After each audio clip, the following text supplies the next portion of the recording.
Ma-da-da-da-da-da. I'm just stalling to see if we're live. Ladies and gentlemen, Sports.com proudly presents Wrestle AM. It's half wrestling show, half morning show, pretty much all BS. And of course, you got the Koco crew here holding it down live. Yours truly, the sexiest man on all wrestling radio. That's right, boom, boom, here shaking the room, live from the RVA, Richmond, Virginia. And of course, join me there way across the pond in Tokyo, Japan, Dave Koco. And Koco, this show is so big. This event is so huge. We just couldn't do it by ourselves. So we had to call in some backup.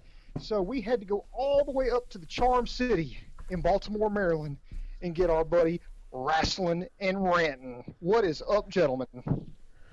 What's going on, guys? How's it going? Everybody get some sleep. Dave sounds like he lost his voice. So do I. We're going to talk some Wrestle Kingdom.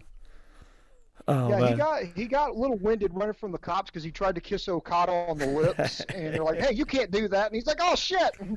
Yeah, I did see that on Twitter. He was posting his photos, just having an orgasmic scream of Okada, Okada. It's true. But yeah, I had a lot of fun. Yeah, Facts.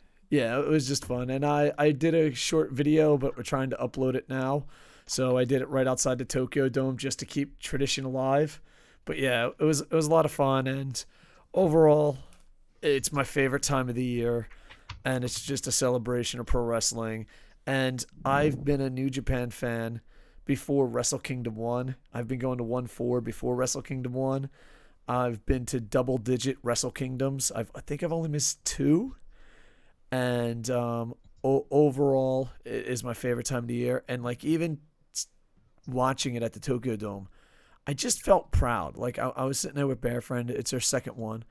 And I was like, I remember going to Wrestle Kingdom, where I was the only foreigner there.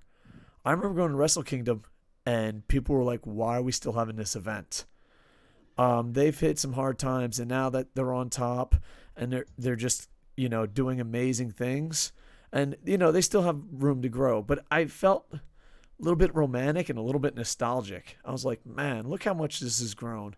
And just as a fan, it always feels good. I don't care if it's entertainment, sports, If you were a fan of the team when they were in last place and they were in first place, that fan it's just fun to be there. It's fun to see AJ Styles wrestle in front of 10 people. It's fun to book Naito before he became a star. It's fun to see Kenny Omega and the Golden Lovers in front of 10 people and then see where they grow.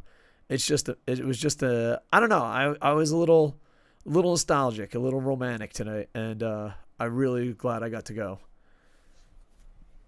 So let's just start win, loss, or tie. It looked amazing. I gotta ask you, Koco.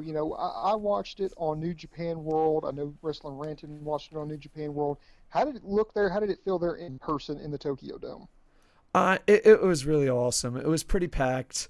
I don't know if you guys saw it, but at the end of the night, Okada did kind of call out the Japanese audience. Like, we have the best product in the world. Why aren't we selling out both nights at a Tokyo Dome? I saw that. And to kind of put some, since you brought it up here, the official attendance was 40,008 fans was the official attendance total.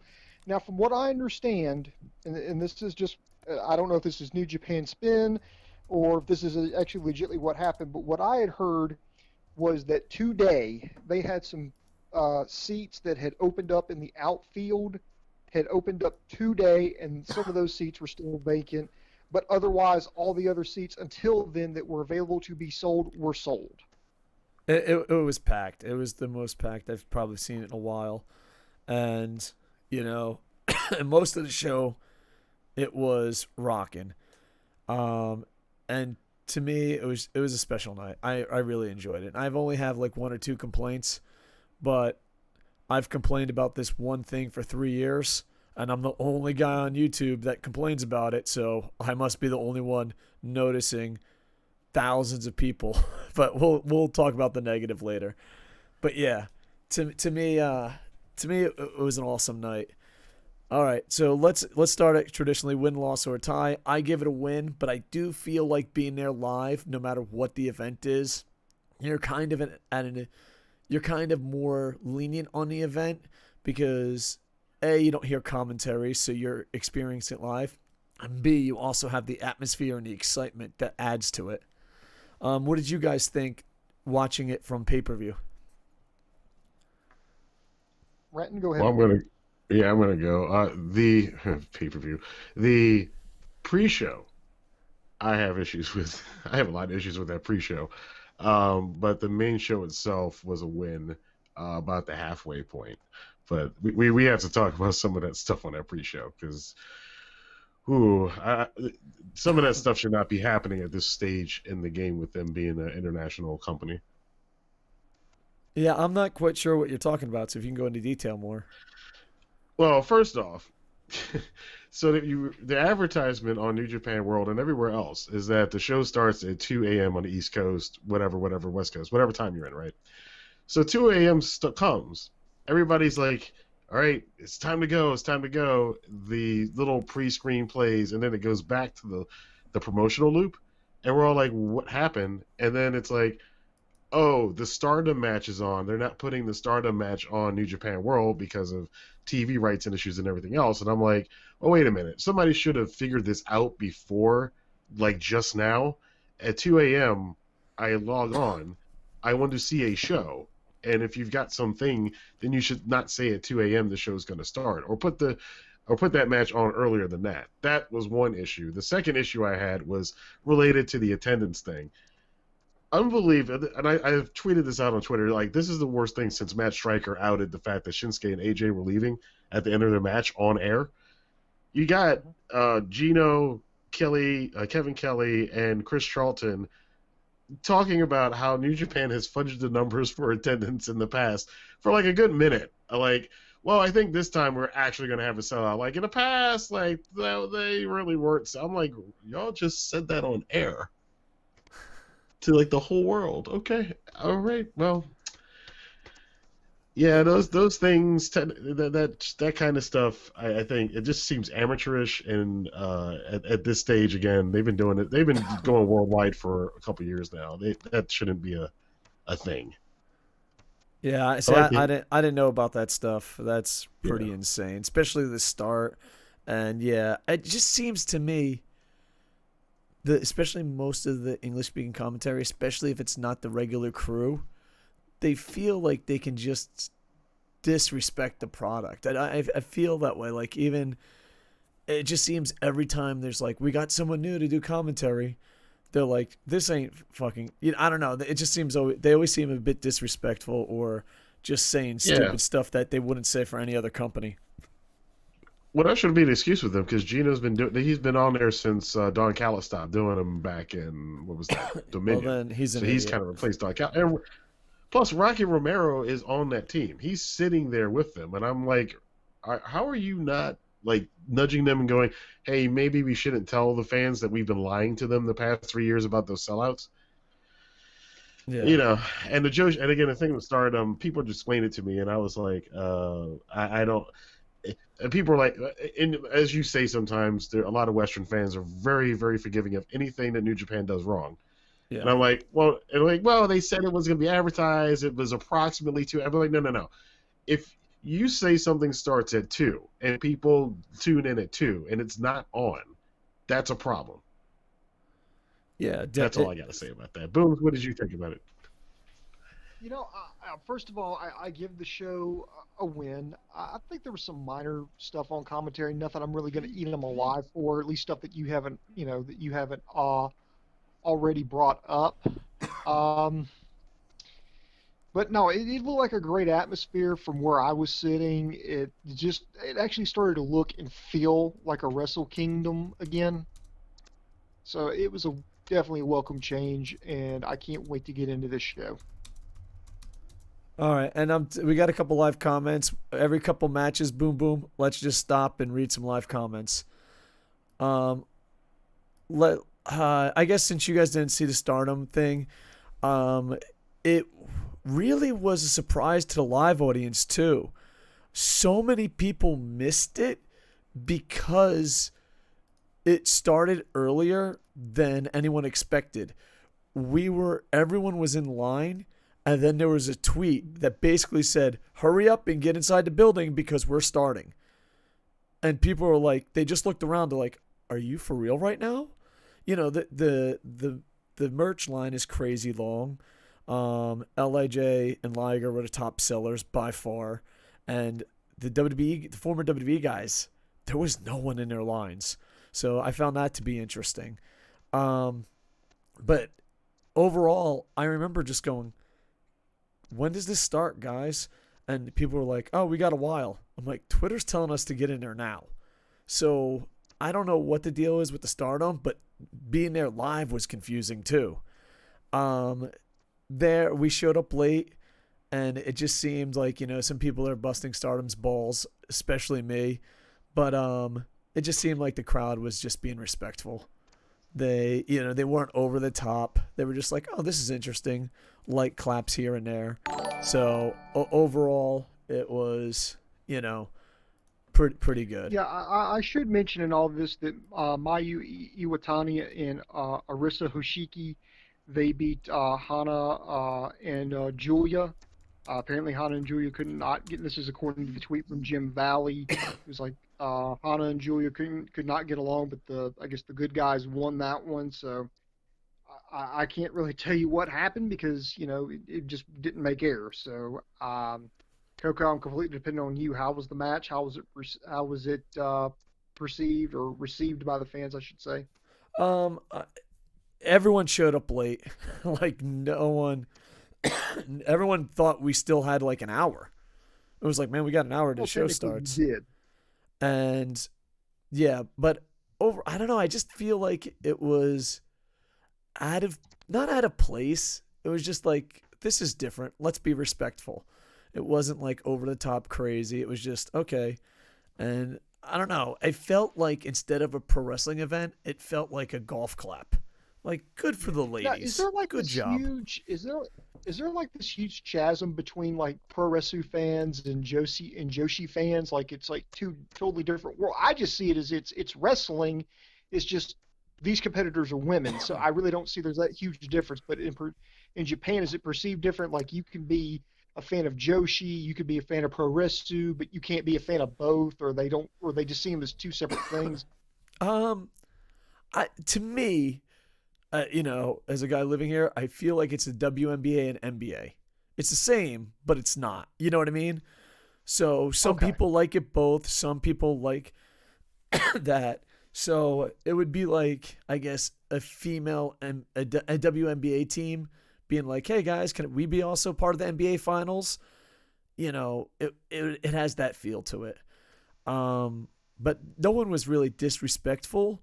But living here, it's not as open-minded as people might think it is, So they weren't disrespectful, but at the same time, I guess the best way I could say it would be like NBA fans watching a WNBA game. Like, oh, okay. That makes more sense. All right, so let's break it down match by match, and then every couple matches we'll go to the live comments, sir. Okay, pre-show match here, we had Togi Makabe and Tomoki Hama taking on with Yu Uemura and Yota Tsuji versus Alex Coughlin, Carl Fredericks, Clark Connors, and Toa Hanare. I'm going to be honest with you guys, I did not watch this match because it was just after 2 o'clock in the morning. I still hadn't got my fat ass out of bed yet. Rantin, did this one make air? Yeah, I mean, this made air. It just randomly came on, and I was like, "Oh, we're starting. All right, cool." A couple notes on this one that I found funny. So, Carl Fredericks, when they're all in the ring, he's getting in Holman's face, and they're like close. They have a close up on. You can see Holman's just like, "You are a young lion. Get the hell out of my." He just walks away from him. He's like not even like playing to whatever Fredericks is trying to do.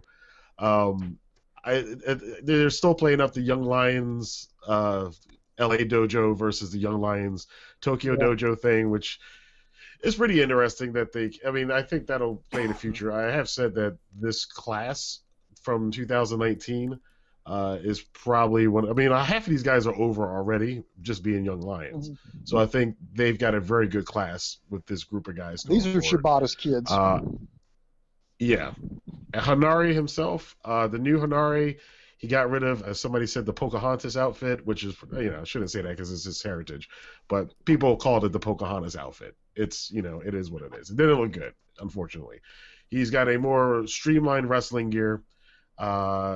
Looks a lot thinner too. It seems like he lost some weight. He did some training. I've heard he went did some MMA training and everything else, and he looked crisper. They finally gave him I guess this is his biggest win he's had, so far, because he's usually jobbing out here, but he gets the win. And I've said it again. This is the time. What are you going to do with Fenari? If you're going to put him in the mid card, put him in the mid card. But he's been in the lower mid card for what, a year and a half now. There's only so many opening multi-man tag matches he can be in. I think one thing that's hurt Henare is he never went on a foreign excursion. He just graduated, and then all of a sudden he started painting his face, and he went out there. It's like, I'm still here. I'm Henare. The best description I've heard of this is, I picked this up online. A guy by the name of Larry Sanka gave him this, painted this imagery here. It's like he's the guy who graduated college, but he still lives in the frat house. Yeah, pretty much, or in his parents' basement. But I think overall they did a good job with an opening match. It wasn't too long. Yeah, and I just want to apologize if I'm coughing a lot. I really have to go see a doctor. My lungs are effed up. Overall, I was just rooting for my favorite guys, and it seems like in the Tokyo Dome that was the atmosphere. It was just like, oh, I love Homa. I love, you know what I mean? So overall, and it was great to see a young guy pick up a victory. Next match? Next match, we had a battle of the New Japan Dads. We had Satoshi Kojima and Hiroshi Tenzan, taking on Yuji Nagata and Manabu Nakanishi. Ten Cozy, they got the win over there. This was, again, this was pre-show. I didn't watch it, but I'm happy to see that Ten Cozy got the victory there. I think that was the right call just on paper. I love Kojima. I really do, and I love these guys a lot. They have to bring back the Japan Rumble. A lot of these matches just feel like they're on the card for the sake of being on the card. And for other events that might be that's a common place in New Japan. But even though Wrestle Kingdom is 2 nights, that shouldn't be a Wrestle Kingdom feel. I miss the Japan Rumble a lot, and this match showed that to me. Rantin, your thoughts on it? So you're the complete opposite. I absolutely hate the New Japan Rumble, and I was happy. It was like, good. There's no New Japan Rumble this year, thank God, because how long is it going to take Nakanishi to get to the ring? Oh boy, another 10 minutes of this thing. So I think they should. Well, I think the problem with this is though that they have too many multi-man tags. Because usually the New Japan Rumbles where you kind of dump everybody who's not on the main card. So they spread it out into too many matches. You just get one. Everybody doesn't need. I know everybody gets the payday, but everybody doesn't really need to be on the card. You get your legends, and maybe Yoshihashi doesn't make it on the card. Maybe he doesn't need to be on the card. Don't need to have a match with him in it just to have a match with him in it. So, but as far as this match was fine. Yeah, I don't mean to pick on. Sorry, I don't mean to pick on Yoshihashi and also Taichi, but one Japanese guy said it best. We were sitting there having a conversation, and it's like they're the laughing stock of New Japan, but they're not supposed to be. Like Yano is supposed to be funny. Like those two guys are really trying, and they're kind of a joke. So I'm hoping that they either go full joke or just step up. I mean, because both of them are improving. Both of them are trying. It is just not clicking with the audience. Oh, is that the way it is? Because online, Taichi has hell of a lot. Because I always mock Taichi just as he's my ongoing, heel to beat up on reviews. I always call him bird face, stupid bird face, bird hair, and bird claw with the goddamn lip syncing. But I get on that. But a lot of people, I get it all the time. Oh, Taichi's good. People like Taichi. And I think he's been better. I'll put it this way. Between the two of them, Taichi is way better than Yoshihashi. Yoshihashi still looks like he doesn't know why he's there. and I don't know why he's there. I don't think anybody knows why he's there right now. Yeah, and the thing is, Booms. if you heard him in different interviews, he's said before that he's going to be the next Okada. He's up there with Nakamura. He's a key part of Chaos, and like people are just like, are you for real? You really believe this? So I don't know. I think New Japan has to come back and they have to feud over who's going to wear the costume. Captain New Japan. I don't know. I hate to be so mean. I have to be so mean, but when you're sitting there with a bunch of fans and they're just giggling like this, you know what I mean? It's just not working out. So, but yeah, overall, good for him. All right, are we done the pre-show? Yeah, pre-show is now done. Next, we start with our first match here, official match on the card. This was a 8-man tag. This is the first of the 2 farewell Jyushin Thunder Liger matches. You had Liger teaming up with Tatsumi Fujinami, Tiger Mask, and the Great Sasuke with El Samurai in their corner, taking on the team of, where is it here? Shinjiro Tani, Tatsuhito Takaawa, I've just effed that up, I apologize, Naoki Sano, and Ryusuke Taguchi. And, I can't say too much about it. I mean, it was what I thought it was going to be. I said, this is probably going to go about 10 minutes here. And it didn't go quite 10 minutes, but it was fine for what it was. I mean, it was Liger, his old adversaries, his old partners. They're getting together, having a good time. This is just, we're going to get to see, it's like a band doing their farewell performance. Okay, let's hear them play the hits one last time.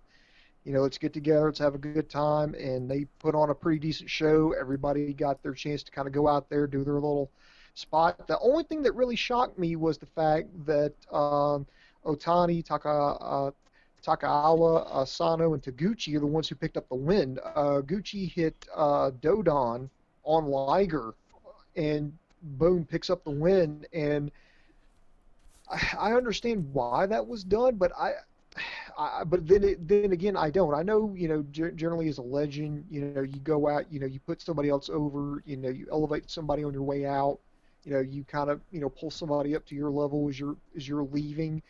But I honestly feel like Taguchi did not need to be the one, didn't need to be put over. He's already been established. In fact, I thought Taguchi was in there specifically to eat the pin. I thought this was supposed to be the last, that was going to be his last win. This was going to be the feel-good moment.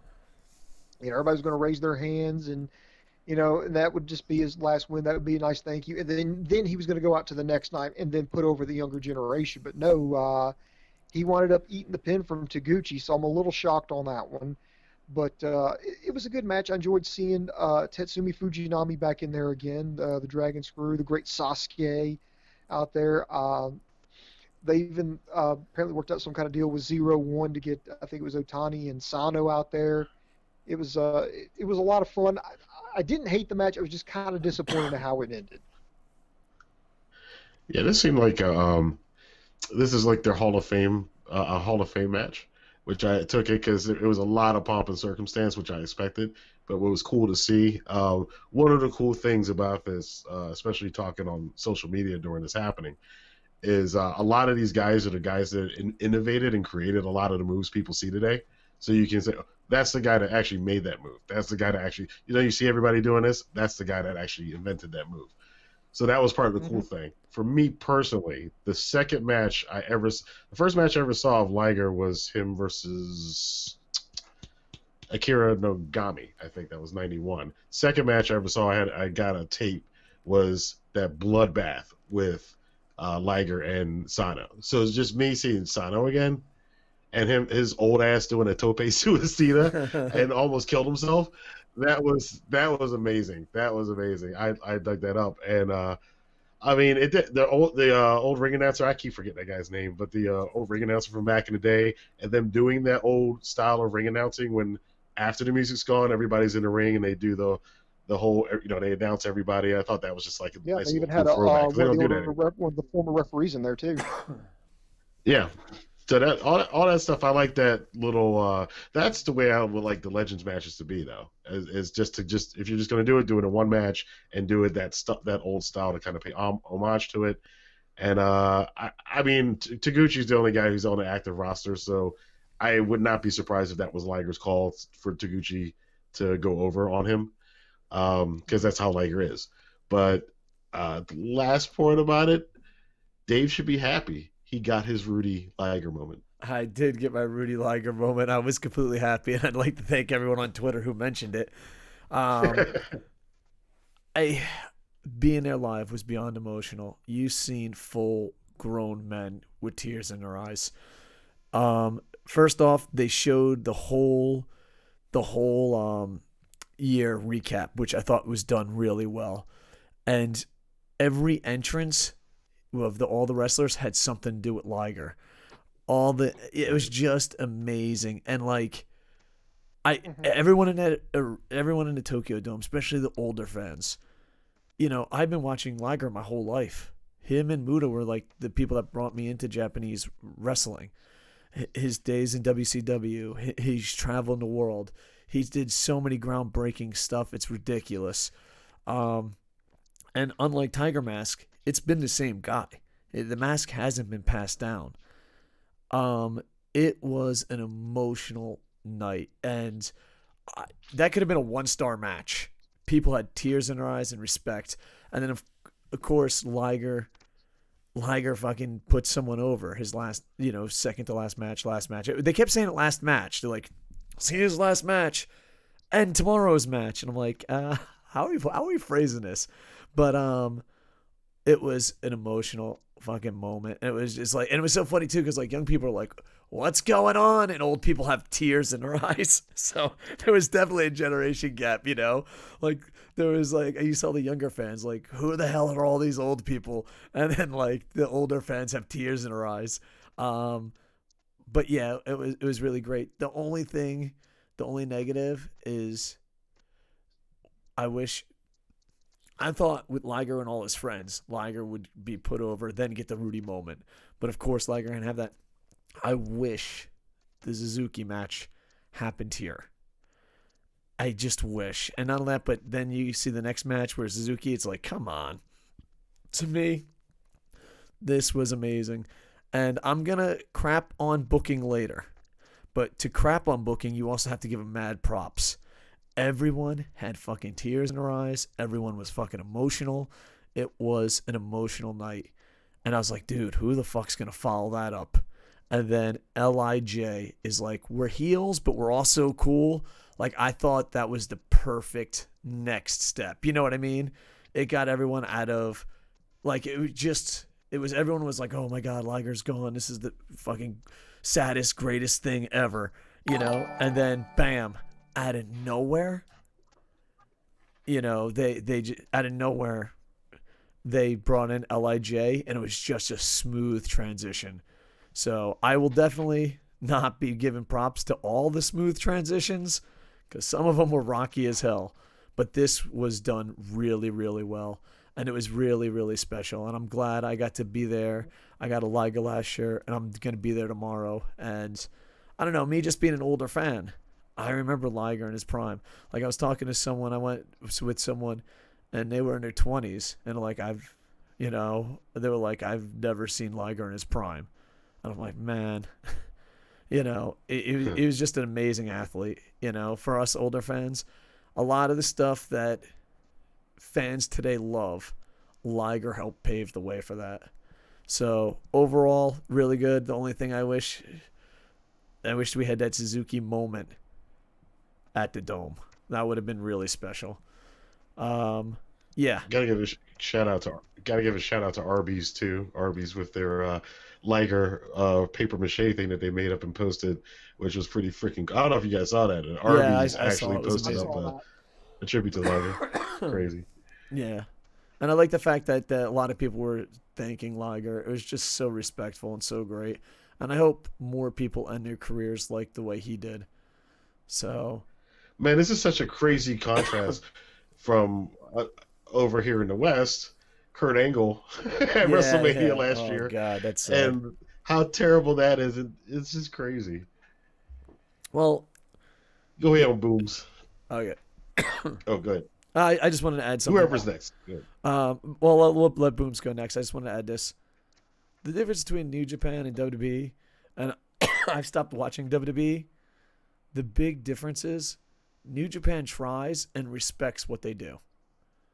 Like if someone's like, what's the difference between New Japan and WWE? They try and they respect what they do. That's it. That's the biggest difference. All right, Booms, hot tag to you. What's next? All right. Dave, keeping with the format, I think we got to take questions from the internet infantry. All right, I'm going to go through these quick. Interrupt me. Golden Star says, I know the feeling, Dave. I scream a lot too. Yeah, I'm losing my voice and coughing. It's a bad combination for a podcast. I just want to apologize ahead of time. Ibushi versus Okada, me versus Dave, awesome match. Pancake he's calling his shot. He says there's not going to be a double champ. Like, he doesn't know who's going to win, but he's thinking shenanigans, and there won't be a double. He's calling a shot. Pancake's the only one calling it, so if it happens, give him props. Kev is saying, I got a great feeling about Naito unifying tomorrow. He's basically has to. I mean, if not, just send him to WWE. Just send him to the retirement. Gonna have a Jericho moment. I listen to Japanese commentary, but I enjoy the show a lot, especially the last 3 matches. I still don't know which one I liked best. Dave, was the crowd too loud for the Stardom wrestlers? No. You know what? I kind of just wish that they never sent out that press release, because something I love became a fucking joke in one goddamn sentence. Way to go, Super Gaijins. Let's see. Dave, how was the line for LIJ gear? It was outrageous. I still like. This is gonna sound. This is Cake Eater first world problems. I'm part of the New Japan Club. Every Wrestle Kingdom, I'm like, dude, get LIJ a separate booth, because the fans that don't need to see LIJ could be completely fine. You know what I mean? It's just the line for LIJ is so crazy, and we have to fucking wait with them. Just separate them. Thank you, Paul Heyman, for the host. Much love. Sorry there's no Raptor during our wrestling streams. That's more for video game streams. Hate the team name Finjuice. Gives me flashbacks of Ryback. So, yeah, I didn't expect them to win. $5 says Dave only coughs a lot during streams. No way, dude. Like, for real, I have to go to the doctors. I don't know what's going on. I don't have cold symptoms, but for like 2 weeks straight, I've just been coughing. And like sometimes I have to like wake up in the middle of the night with coughing fits. And it's like a legit problem. Remember when Takahashi had a match versus Randy Savage in WCW over 20 years ago? I loved the WCW working with Japan, and it was just awesome back in the day. It's some of my favorite memories. I'm sure Rassslin Rantin and Booms would say the same. By the way, Dave, how was the Rice Bowl? Go ahead, sir. Did you say? Yeah, good old Kurosawa. I actually tweeted that last night that he was Kurosawa in WCW during the Monday Night Wars. Yeah. By the way, Dave, how was the Rice Bowl? Did you go? I didn't wind up going because I feel bad, because I love the Fujitsu Frontiers and I have season ticket holders, but like I don't like going to events by myself. And I literally asked 20 people, and everyone's like, "What's the point? Our team is gonna win." And I'm like, "All right, I guess I'm not going." So instead, I just streamed. Dave, did you cry during the Liger match? I cannot deny or confirm if I had a tear in my eyes. All right. Bear Friend's like, God damn it, this is my boyfriend. Do you guys see Liger going into WWE Hall of Fame since others have gone? Yeah. I mean, if it's a legit Hall of Fame, Liger has to go. Bulldoggy32 is now following us, and Cocky McDavis give us bits. So appreciate it. It could be a very minor, and then they're trying to figure out what I have. Yeah, I got to go to a doctor, man. And like, I want to apologize to Boom Boom Wrestling Rantin, because like the other day, me and Boom Boom did a podcast, and I was just coughing up a storm. So if I do cough, I just apologize to the listeners and the host. But yeah, it's a legit problem. I probably have to go see a doctor. It's been like 2 weeks. So yeah, good news, everybody. All right, Boom's next match before I die. All right. Next match here. This was a multi-man match. This was more so to set up tomorrow night's match here. But we had Suzuki-gun be represented by Zack Sabre Jr., Minoru Suzuki, Taichi, and El Desperado taking on LIJ, being represented by Evil, Sanada, Shingo, and Bushi. This was, a lot of people crapped on this match. Like, oh, why is this on the card? Why is this here? Why do we have to sit through this? I didn't think it was that bad. I mean, yeah, it started out with your normal Suzuki-gun bullshit where they jumped the bell at the end and they started working over everybody, and it went a little crazy, but eventually it settled down. I know the whole point of this was to kind of, highlight the match between Sanada and Zack Sabre Jr. for the British Heavyweight Championship tomorrow night, but I still think it was really well done, and it didn't overstay its welcome. It was short and sweet. It ran about 9 minutes. Zack Sabre Jr. slapped Bushi in a submission holder. It was kind of like an Uma Palata, and then went into it. So it kind of reminded me of like the Rings of Saturn that Perry Saturn used to use back in WCW in the day. He couldn't tap because his hands were tied up, so it was a verbal submission. So I think it ran pretty well. So I guess I can understand why other people kind of crapped on it. Why is it here? Why do we have to have all these multi-man matches, the same shit I get every goddamn year? But I think it was okay for what it was, and I think the thing that worked out in its benefit was the fact that it didn't drag on forever. So that's where I stand with that. Dave, I know you tend to be a little bit more negative, and I know Rantin, you tend to be a little bit more positive. Where do you think it falls in the spectrum, guys? Positive or negative? Mr. Rantin, you can go first, sir. I would disagree a little bit. I think the purpose of these matches is so everybody can get paid and on the card, and the excuse for it is to build for 2 matches that are going to happen the next night, which you don't need on this show because you've already the multi-man tag matches. I always like them because instead of having squash matches or the 50-50 booking crap we get over here, that's a good way to get guys to interact with each other and not have to eat a fall, not have the guys in the actual match take a pin or look weak. You don't need it here because we've already built up to these matches. So this one and the next one are just kind of filler matches that you really didn't need.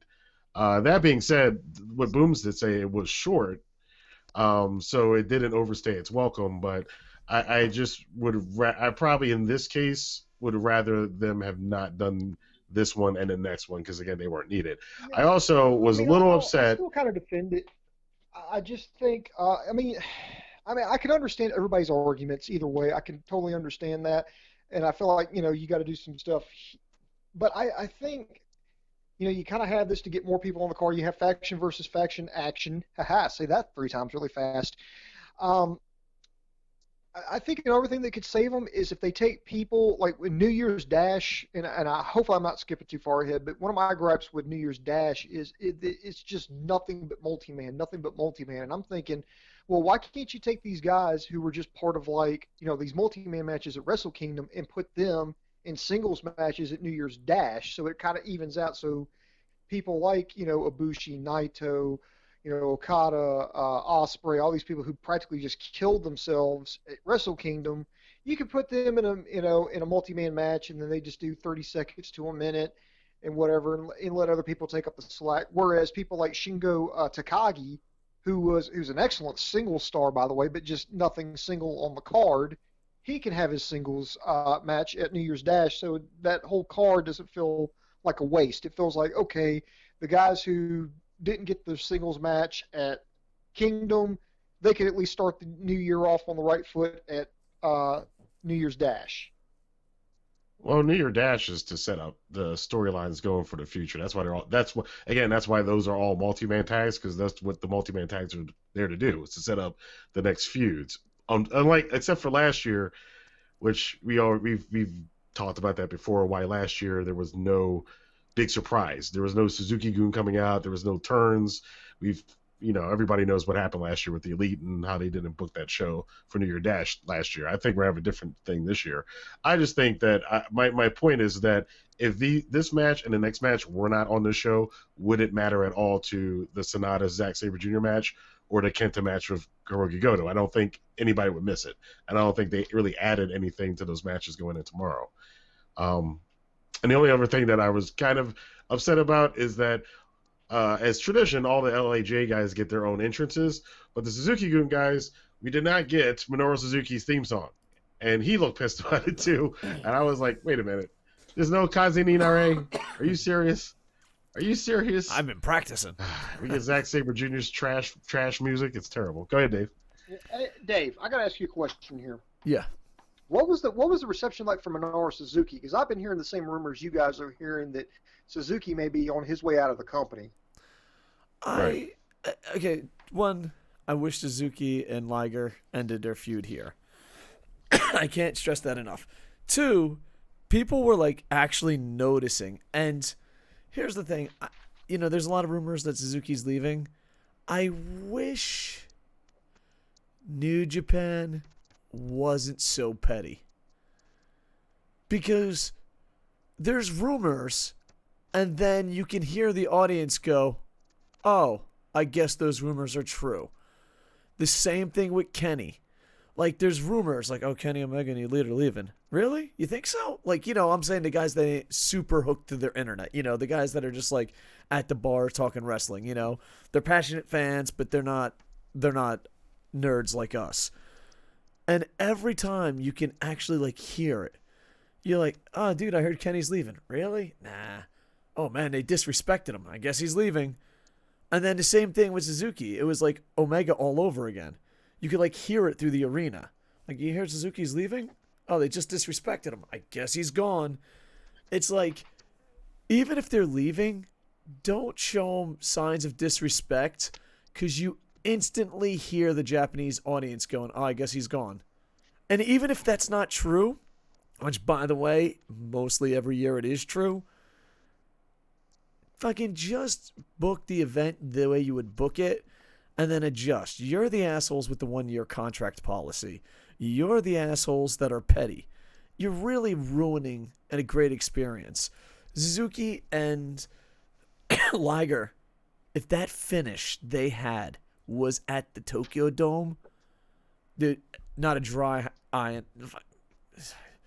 Don't ruin special things because you're petty. You were petty with Omega. You're being petty with Suzuki. And to me, it was very noticeable by the crowd.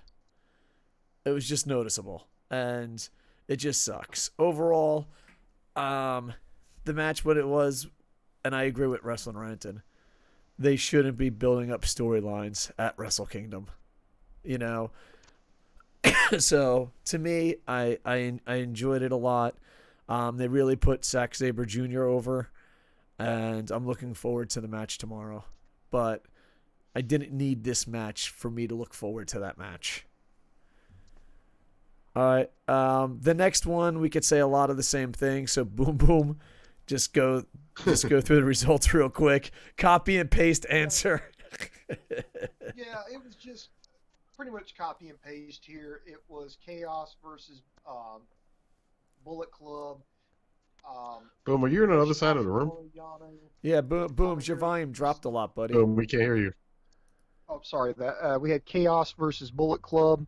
We had Yoshihashi, Toru Yano, Tomohiro Ishii, and Goto taking on Chase Owens, Yujiro Takahashi, Bad Luck Fale, and Kenta. This is mainly to highlight the match tomorrow night between Goto and Kenta. Nothing too much about this. I will say this: it was awesome to see Ishii suplex Fale. That I got to admit that was fucking cool. But yeah, it got a huge pop at the Dome. Yeah, Chaos picks up the win when Goto hits the Ushigoroshi and then connected with the GTR on Yujiro Takahashi. Chaos beats Bullet Club. I mean, it was an okay match. I mean, I think its only saving grace was the fact that it did not run long. It was just like, oh, well, shit, it's over. Okay, I really didn't hate this match. Okay, good. They didn't drag out this bullshit. They kept things moving along. Rantin, your thoughts? Yeah, pretty much the same as the last match. Although I enjoy this one better because you have the guys that are good at making the multi-man type matches fun, and In this case, like you mentioned with Fale, who will always take a big bump from somebody to put him over. And Ishii doing that suplex spot that every time they do it, it always looks awesome. You never get tired of it because you never know if Ishii's going to be able to pull it off or not. And Yano is just, I mean, this is his bread and butter. He's probably the smartest guy in the entire company because he takes the least damage and, can just do his shtick. And to me, I know people hate him. Some people hate him. Some people love him. I always fight him. He always cracks me up. Him slapping Fale in the back of the head, excuse me, last night. Stuff like that just cracks me up. I don't know. Something about him. His stupid face. He just makes me laugh. But again, the end result, though, did you really need it to set up Kenta and Goto? Not really. So, yeah. I enjoyed it. I like Goto, Kenta. We were having a conversation, dude. The Japanese, the live audience loves Yano. Yano is beloved, and he just brings a smile to everyone's heart. Yoshihashi By the way, is he legitimately selling all those products that he's a salesman, sir. He's a salesman. I mean, yes, what all is he? I mean, he's selling instant ramen or something. What all is he selling? He sells a lot of. He's got the curry. Yeah, go ahead, Rantin. As I was about to say, because I bought one. He's got the curry, and does he have a restaurant? He's got a restaurant, doesn't he? Yeah, he's kind of a food celebrity. So yeah, and he's beloved, and he's a salesman. Go ahead, sir. I say, does Yano actually cook, or does he just own the restaurant? Like he just said, I like food, so I bought a restaurant. Now, this is my restaurant, but he doesn't actually like cook. You see that man's body? You see that man's body? He likes to eat. Come on now. Good old Yano. These are the conversations that we were having in our neck of the woods. Why doesn't Yoshihashi quit? That was a legit conversation. And a legit conversation was, someone went, which one's Yoshihashi? And they're like, look up on the apron. Do you know who everyone else is? Yeah, the one you don't know is Yoshihashi. It was mean. And I was just thinking, like in New Japan, the fans can be kind of harsh on athletes. A lot of people don't remember they were a little harsh on AJ Styles. I mean, if you could be harsh on AJ Styles, you could be harsh on anyone. How did Bad Luck Fale skip under the radar? How did he lose his heat? Like, did other people come around and steal his heat? Because I remember back in the day, people hated Bad Luck Fale. They would call him Prince Devitt's chair. And now it's just like, oh, look at the tubby bastard. Well, good for him. He hasn't been around. I mean, he's basically spending a lot of his time running his dojo, from what I hear. But he hasn't even been on a lot of the shows. He hasn't been in a feud since him and Makabe. They reignited the feud for the G1 like a year and a half, 2 years ago. Like, he hasn't really been, and then he's like storming. Him and Chase and Yujiro, they're just enjoying doing their little thing that they do. So I guess there's no heat on Fale. I think it's kind of a waste though, because he is, he can still be of use in some sort of feud. But I feel the same way. I'm like, I don't really have any. I don't feel any heat towards him. He's just kind of like, it's Fale, Yeah. Booms, let's do the IWGP Tag Team Championship, and then we'll go to live comments. Okay, this, in my opinion, is where the show really started to pick up. You had the winners of the World Tag League, Finn Juice taking on the Gorillas of Destiny, Tanga and Tangalea. The bad guys were met by the good guys on the ramp. Like, they started with the brawl. The referee couldn't even ring the bell. They eventually got him in the ring. The match started. By the way, can I just get this out of the way? Is it just me, or did Juice Robinson look like Mr. Slave from South Park? A lot of people mentioned that on my Twitter. So thank you. Yeah, I didn't know. I didn't look it up. I was just like staring at that, and I was like, "This looks oddly familiar. This looks like really." And then it dawned on me, "Oh crap!" And then that was Mr. Garrison's gay lover, and Yep. I think it was the one where he was before he transitioned to like a woman. Anyway, I love that. Hold on. I love the fact that Wrestling Rantin sounded like a professor. It's like, yep, it certainly was. Go on. Yeah, I love the good guys fighting off the attempts at the Magic Killer, the Gun Stun. These two went back and forth. Even the Kendo stick shot by Jado. Couldn't get the job done. They eventually countered. Uh, and the good guys, let's see, Finley took ape shit. Then he took out Jado and then hit the left hand of God, followed up by an acid drop. And then finally we got new tag team champions. Finjuice defeated the Gorillas of Destiny. I liked it because, I honestly thought the bad guys, the GOD was going to win this one, but no. Since somebody else brought this point up, right now, GOD is completely winless in the Dome when it comes to Wrestle Kingdom defending those belts.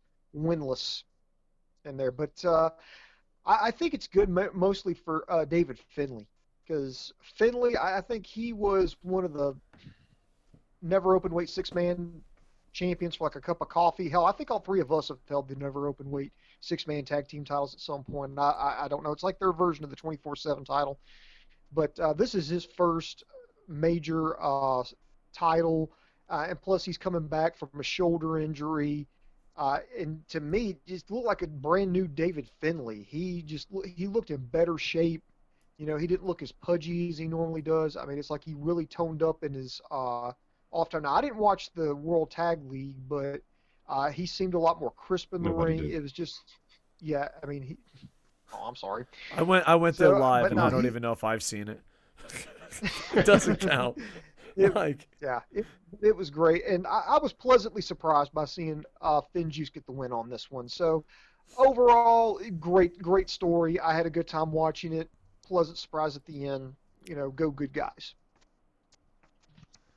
All right, Rantin, I think the layout of this match was perfect for what it needed to be, because Finlay needed to shine. They went after that shoulder. I think all of that was laid out really well. The match was laid out really well. I do get a sense, though, well, first off, I was 50-50 on this match, and the only reason I was 50-50 split on who was going to win this match is because of what Boom mentioned.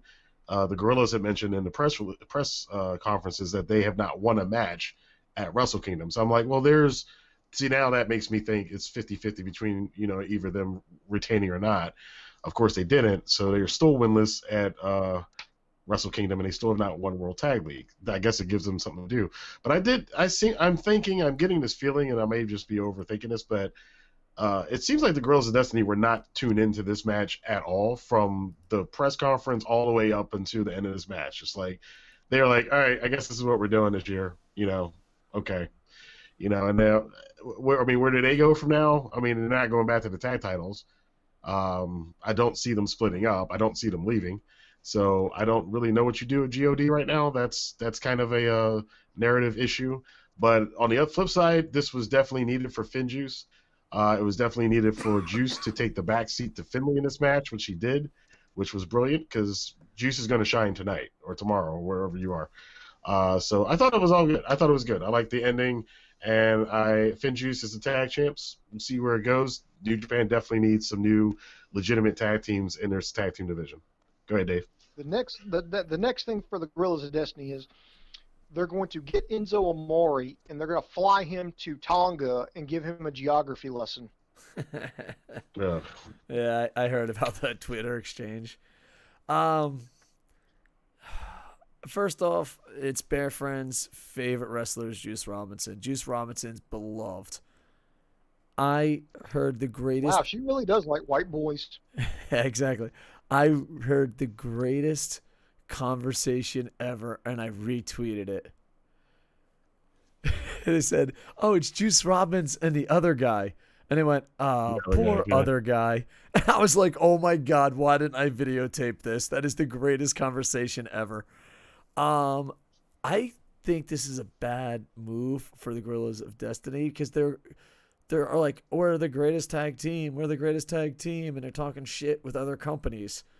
And then they lost to Finjuice. I don't know. To me, the Gorillas of Destiny are becoming the Buffalo Bills of Wrestle Kingdom. And ouch.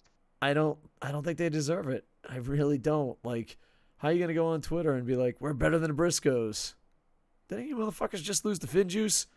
You know what I mean? And it seems like they're having more passion on their Twitter wars than the Wrestle Kingdom opponents, and that's a bit scary. Well, they actually have opponents. They actually have opponents on Twitter as opposed to Wrestle Kingdom. That is true. Oh, it hurts. That hurts. You give yourself a Barry Horowitz Wrestling Rantin. I don't know. I was happy for them, and I was happy for the audience, but this is definitely a Batman and Robin situation. And I thought it was cool that they laid on the mat and they like recreated a trophy.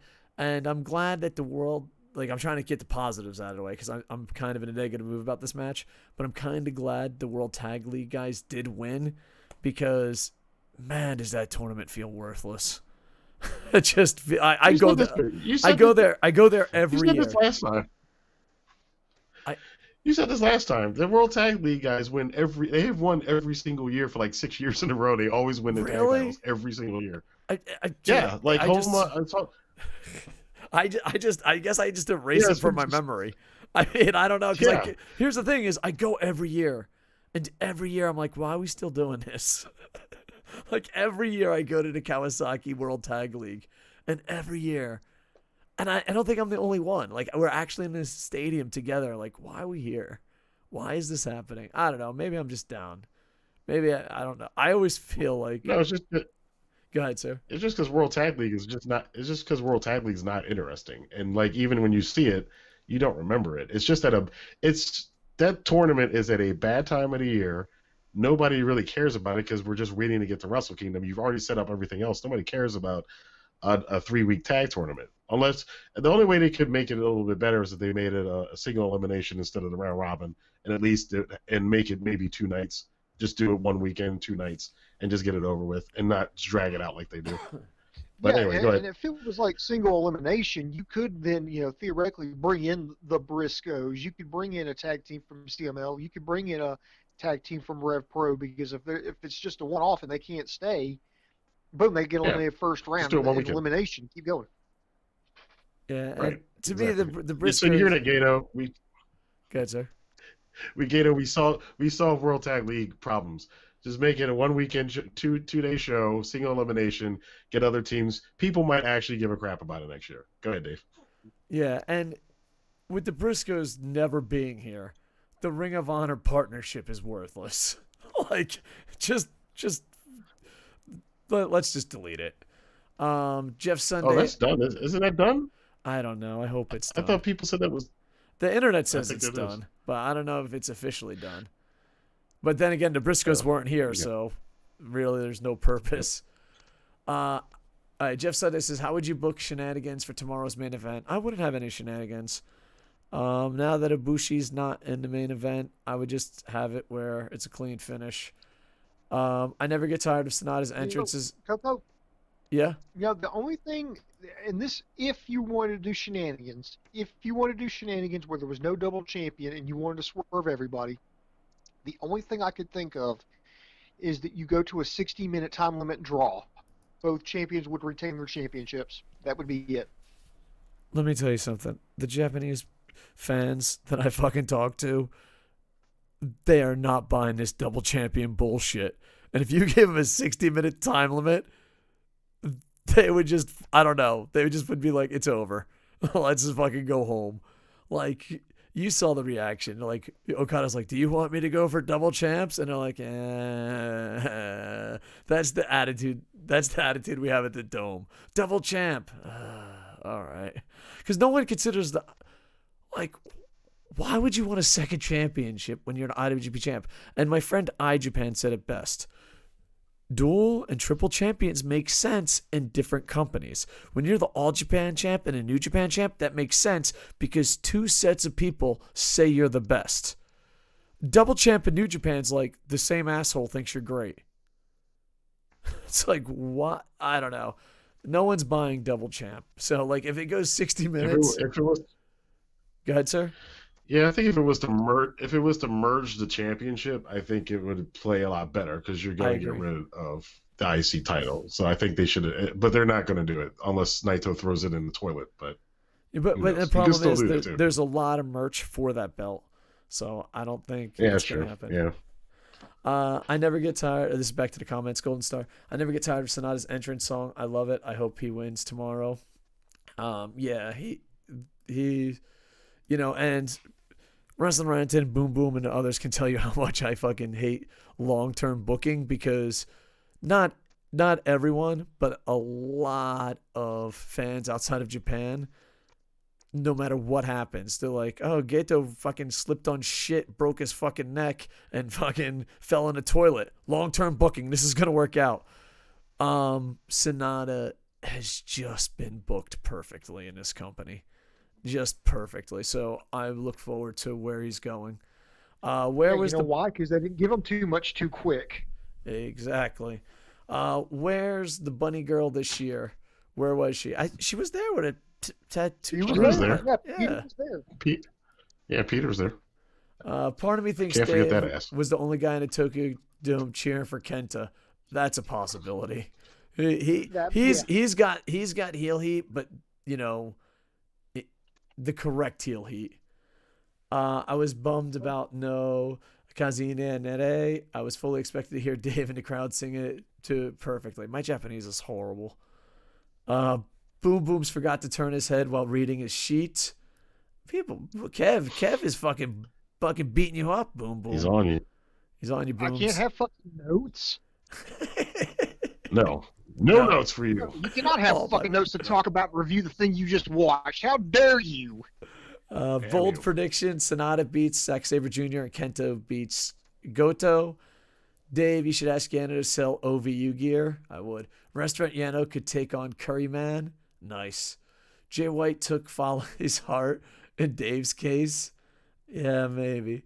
Dave, how happy was Senpai to see Juice? She had a lot of fun. She's crashed now, but yeah, she was having a lot of fun. Last year, she didn't know what the fuck was going on. Half the time she was sleeping. We paid like $200 for a ticket, and it was like a $200 nap. She's like, oh, it's really bright and loud, and people are cheering. So like this year, I kind of educated her. She picked a favorite wrestler. You know what I mean?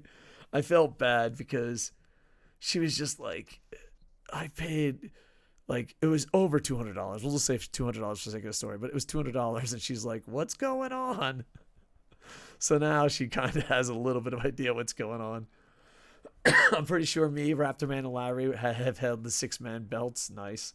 Repackaged Tanga as Camacho. Tamatunga needs to forget his gear for them to really be the Bills of New Japan. Who wants to see Tongas on a winning streak, though? They run a 300-day winning streak. Yeah. Here's how you book tomorrow night. Naito wins both belts and literally destroys the IC belt, and it's gone for good.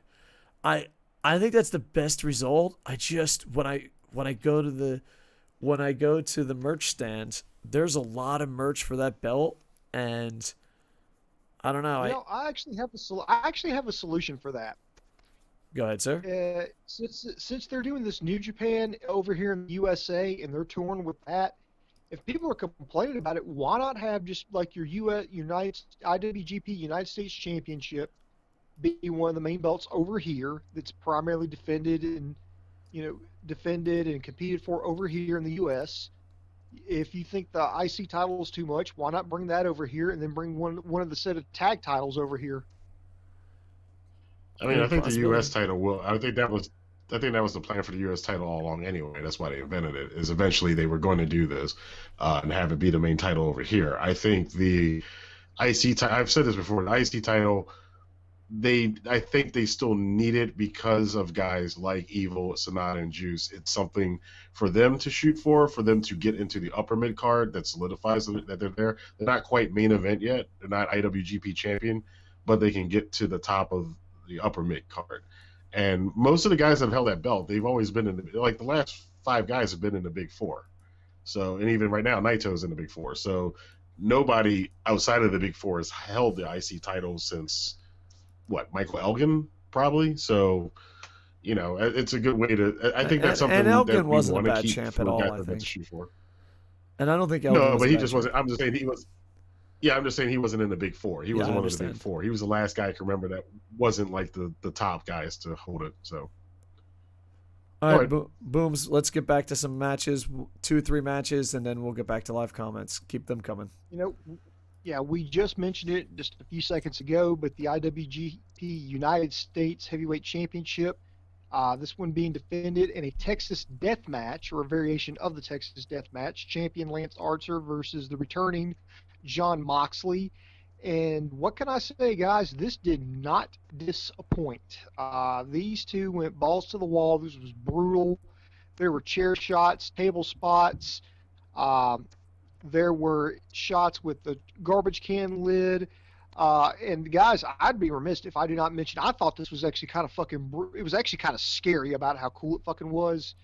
Because if it was done in real life, this would actually be fucking scary. Was that EBD claw with the fucking plastic shopping bag? Dude.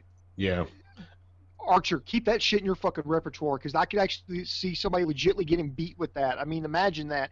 Some guy with massive fucking hands puts a fucking plastic bag over your face where you can't breathe and has got you pinned down by your face. My God, that's fucking scary. This was just absolutely brutal, and it didn't come off as hokey. And I think that was a really big benefit to this match, is normally in these last man standing matches or submission matches, the referee just okay, 1, 2, okay, he's up. No, the referee was constantly checking on competitors, and then when they were when they weren't responding, that's when he would start his count. So it didn't get repetitive, it didn't get tedious, it didn't drag out. I think it was handled well. Violence was held pretty well. They did some spots to the outside. I love that spiked helmet to the forehead. The spot through the tables, there was the 4 chairs stacked together with the trash can lids in between. That spot was pretty cool. But Jon Moxley wins. And guys, while I did enjoy it, I got to give props to Lance Archer. I mean, the guy took the ball and ran with it. The guy's like 42.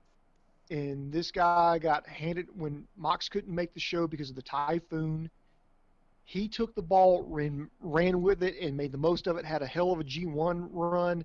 So, I mean, this guy is just like, where the hell has this guy been the whole time? He has been absolutely amazing. So, just props to both guys all around. Rantin, what did you think about the sheer brutality of this match? Did it live up to the hype? Okay. Yes and no for me, only because I literally 2 months ago watched Kenny Omega and Jon Moxley literally rip each other's flesh apart right in front of my face. But for this match, which they should not have done in this match, because you got to wrestle the next night. So I'm fine with them not going that extreme, as crazy as they did at Full Gear. But this was still, pretty brutal. Like freaking, they took the. Archer had that helmet with the spikes on it and literally just jammed it in the freaking Moxley's head to get color. Lance Archer shredded his arm on that table spot at the end. That was pretty nasty.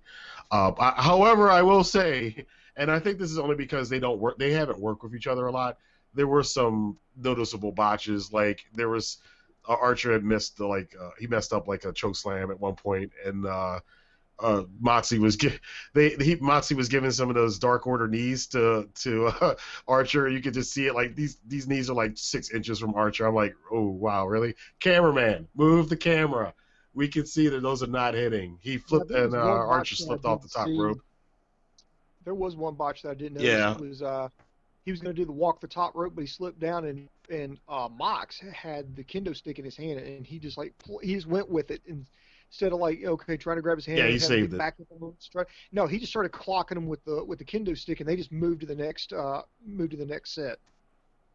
Yeah, he saved that spot, and kudos to the English commentary, because I think it's probably one of them said I think he slipped because he saw Moxley out of his peripheral grabbing the kendo stick, so that's why Archer slipped. So that was a good save by everybody. Oh, but overall, yeah, I think I love when commentary makes a save like that. I really do. Yeah. It was pretty good. That was one of the good. And I will say too, up until this point on the commentary, they had been just goofing off for the entire show, and from here on, then they actually got serious. And I think everybody will notice that. I think Gino even said, "Man, this commentary booth's a little ha-ha tonight," and it was for like the first half of the show. But they got serious from this match on. But overall, I feel bad for Renee Young because she flew over there and had to watch this. And she hates seeing Moxley in these matches. So sorry, Renee. But I thought this was a good thing. Moxley got on the mic after the match too, and I thought he was about to say, "Hey, Juice, let's just do it right now." But they are going to do it tonight, tomorrow, depending where you are. And that's. I guess we get to predictions about tonight later on. But that's now. I don't know how I feel about that. But I guess we'll talk about that later. Dave, what did you think about this match? I have mixed feelings, and I think the reason I have mixed feelings is because of the Omega match. I wouldn't have booked a Texas Death Match after knowing what Omega and him did. I just wouldn't, because it's not fair, but fans are going to compare. So I think I would have just made it a match that turned hardcore. I don't think I would advertise it as a Texas Death Match. Overall, I really did enjoy it. It was a bit sloppy, and I'm starting to have mixed feelings on Jon Moxley. And this is more a strong opinion on AEW, but it also New Japan a little bit. Yeah, he's anti-WWE. Yeah, he got out of WWE. But to me, it looks like a WWE guy's beating all the guys we love. And that is a very TNA thing. I think companies need to start booking more like Paul Heyman. Stone Cold put over fucking someone leaving. Brian Pillman got some victories, but they weren't against Rob Van Dam and Taz. I think we need more ECW booking and less TNA booking. I mean, Moxley's the baddest person in the world. You're trying to convert WWE fans. Well, according to them, they're like, oh, that's the guy who quit on the company. Let's see how he's undefeated. Well, fuck the other. I don't know. I think we need more ECW and Paul Heyman booking. I was rooting for Archer. And what's that? You go ahead and finish. I'm going to retort. Okay. And I'm not strong. Sometimes I just think out loud, but I have that feeling. With that said, to me, I was rooting for Lance Archer. I enjoyed this match. I enjoyed the promo. It did feel like he was going to call him out right now. And I'm glad that they're doing the Juice match tonight or tomorrow, tonight for us. Because if it's tonight for it's a lot of people are working and they can't make, Dash, and Dash has been sold out instantly. So I'm glad, a lot more fans get to see that match. But overall, mixed feelings, but I enjoyed it. And I don't know if it's fair to compare. I guess it's only human. It's, But go ahead, Rantin, what were you going to say? Well, I was just going to say about the Moxley thing. See, I don't know if that... My impression of it is that a lot of the Japanese fans did not really know who he was. They knew he was a WWE guy, but who, so he kind of really had to come in and establish himself. And he's not the same. He's not Dean Ambrose. This guy, his wrestling is different. He wrestles a different style. He's far more aggressive. This is not, he doesn't even do the rebound freaking I noticed that. He doesn't do the rebound clothesline anymore. He doesn't do those crappy punches he used to do, all that dancing around shit that he used to do in WWE. He's a totally reinvented character, and I think that it's beneficial for him to be the new badass in wrestling. This is the kind of guy he wanted to be. This is the stuff he wanted to do. I don't think if he leaves the E so he can do this stuff, that you then get him and then go, well, we don't want you to do all that stuff. We just kind of want you to we wanted to do some 50-50 booking with you. He'd be like, screw this. I just left that. I'm going back. I'm going somewhere else. Or I'll go back to WWE if I'm going to do that. Yeah. But and plus he lost a bunch of matches. He won in the first 5 matches in the G1 or whatever, and then he just lost out to the rest of the way. He lost to everybody on his way out of the G1. So they have balanced him. He's not beating main eventers either, except for Naito. If you notice that, he's not it's not like he's beating Okada and Tanahashi and everybody else. The only one he beat is Naito, but everybody beats Naito, so that's another story. But he's basically beat most of the mid card. He hasn't beaten too many of the main event guys yet. So that was my only thing. Is like I don't think they're making him overpowered. I guess that would be the comic book term. He's not OP. He's not overpowered, but they do need. I think they do need to do that because when he first, what was it, the Best of the Super Juniors, he came out. The reaction, I remember watching that show and I was like, wow, they don't care. And by the time the G1 was over, they were like in love with him. So I think they kind of needed to do it the way they did. And like I said, there was no one in his merch line. I hope he sold. Maybe it was just bad timing, but there was thousands of people waiting, and you just zip right by his table. So that's because Shota's not there. If Shota was there, he'd be selling. Shooter was there, yeah. Yeah, that's probably my favorite thing about that is with him. All right, Booms. Let's do. Sorry, I apologize for my cough. Let's just go to fucking match of the night. Booms. I'm fucking calling now. Match of the night. Which one? The first one. Yeah, call the cops because Will Ospreay and Hiromu Takahashi, they stole the show. I mean, it was. I felt like I needed a seatbelt and a helmet for this match. I mean, this was fast paced. I mean, this was, had I not known what Takahashi had come back from, I never would have known he was hurt. If somebody was just seeing him for the first time tonight, they never would have known that he'd ever been injured. I mean, he looked great. Ospreay looked great. Ospreay, in my opinion, actually played somewhat of a heel role in this one, being a little cocky, a little arrogant, taunting Hiromu in the early part of the matches, going after his neck. Hiromu just didn't say die. There was a lot of near falls. I mean, these guys went over 30 minutes with each other. And Hiromu, in fact, I thought, okay, shit, I think Ospreay might keep this because, every time I think New Japan's going to do something, they pull the rug out from under me. So I thought, well, maybe they are going to keep the belt on Ospreay and do something else. But no, Hiromu gets the win with it. Somebody said it looked like a variation of the Emerald Flosion because it was a little bit different than the Time Bomb. But it was absolutely amazing. I would just tell everybody just watch the match. To hear me describe it is just, it would not do it justice. You need to watch it. It was an amazing match. Coco, what was the reception like there live as that shit was going down? It was the most, besides the last part of the Okada Ibushi match, it was super hot. And people were just into it. The opening promo the opening package was amazing.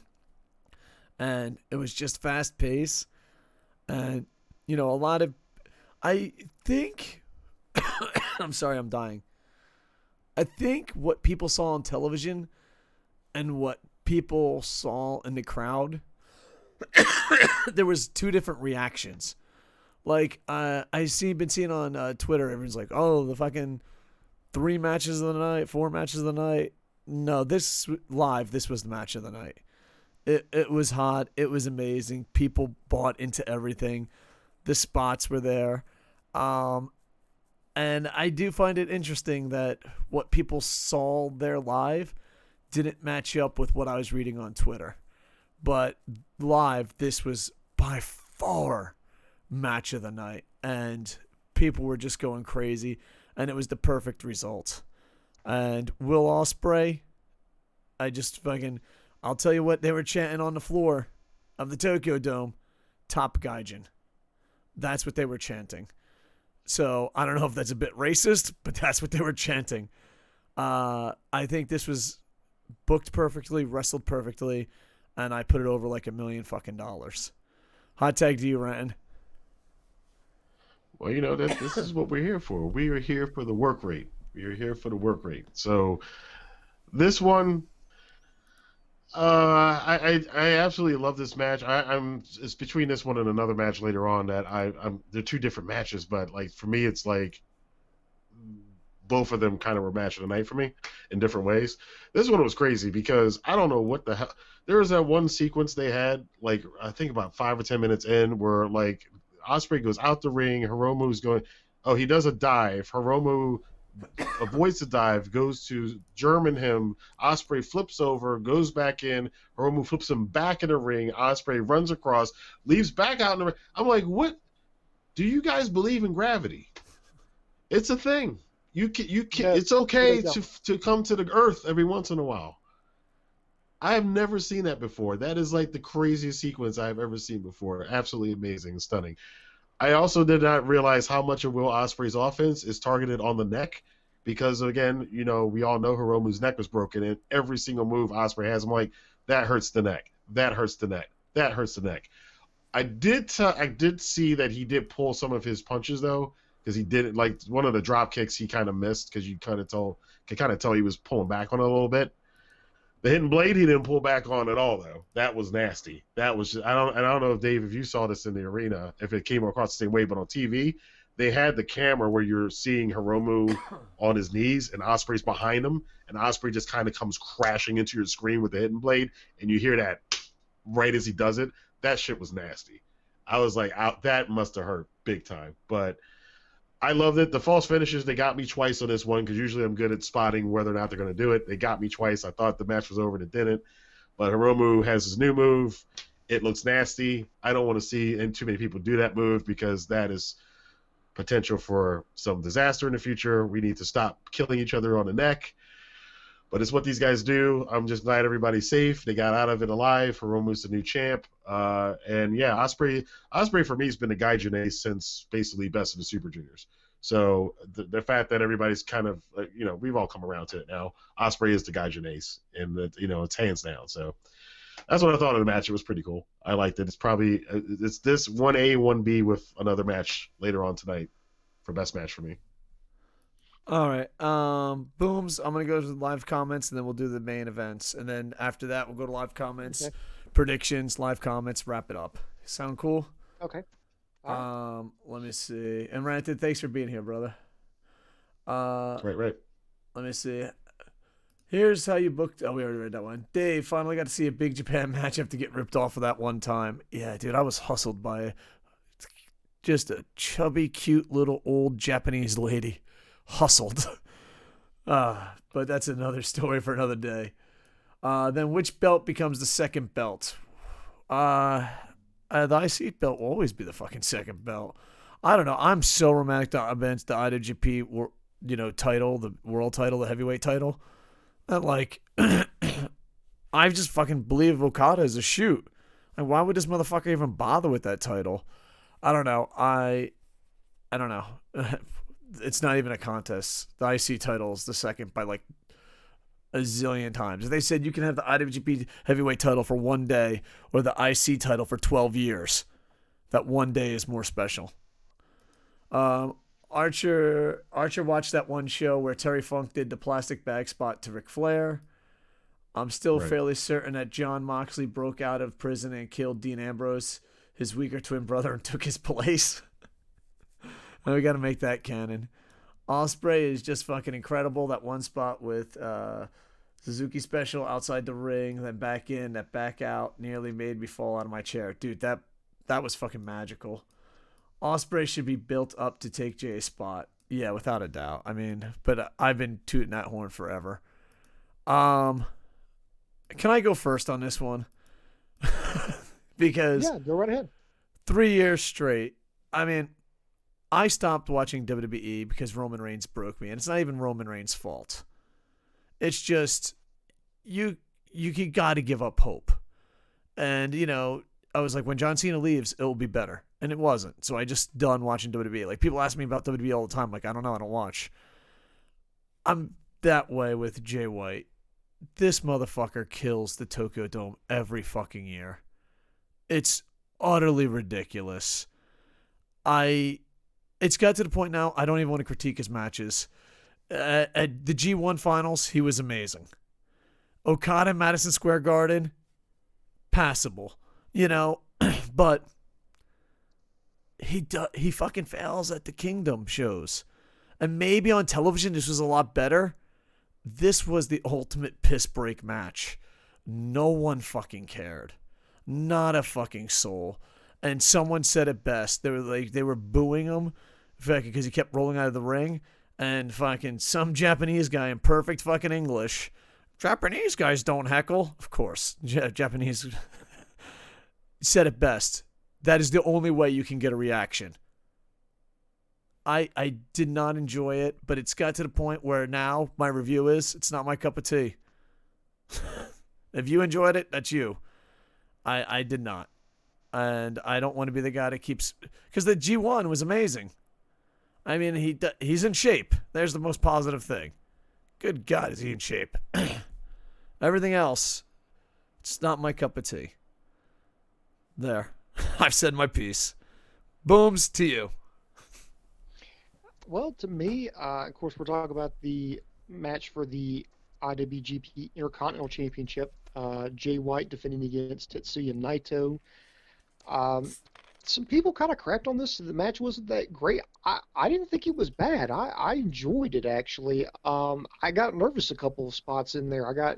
Because it's not that I hate Jay White like Dave Koco does. I just really, really like Naito, and I really wanted to see him win. And I guess maybe that's a good sign right there that I'm really cheering and pulling for, a character. There were some spots I thought, well, when he locked him in that Tanahashi tap out, that inverted figure four, I thought, well, maybe they could have him pass out in that. He'll save face. And then I got really nervous, and I got kind of disgusted. I kind of rolled my eyes when they did the referee bump with Red Shoes.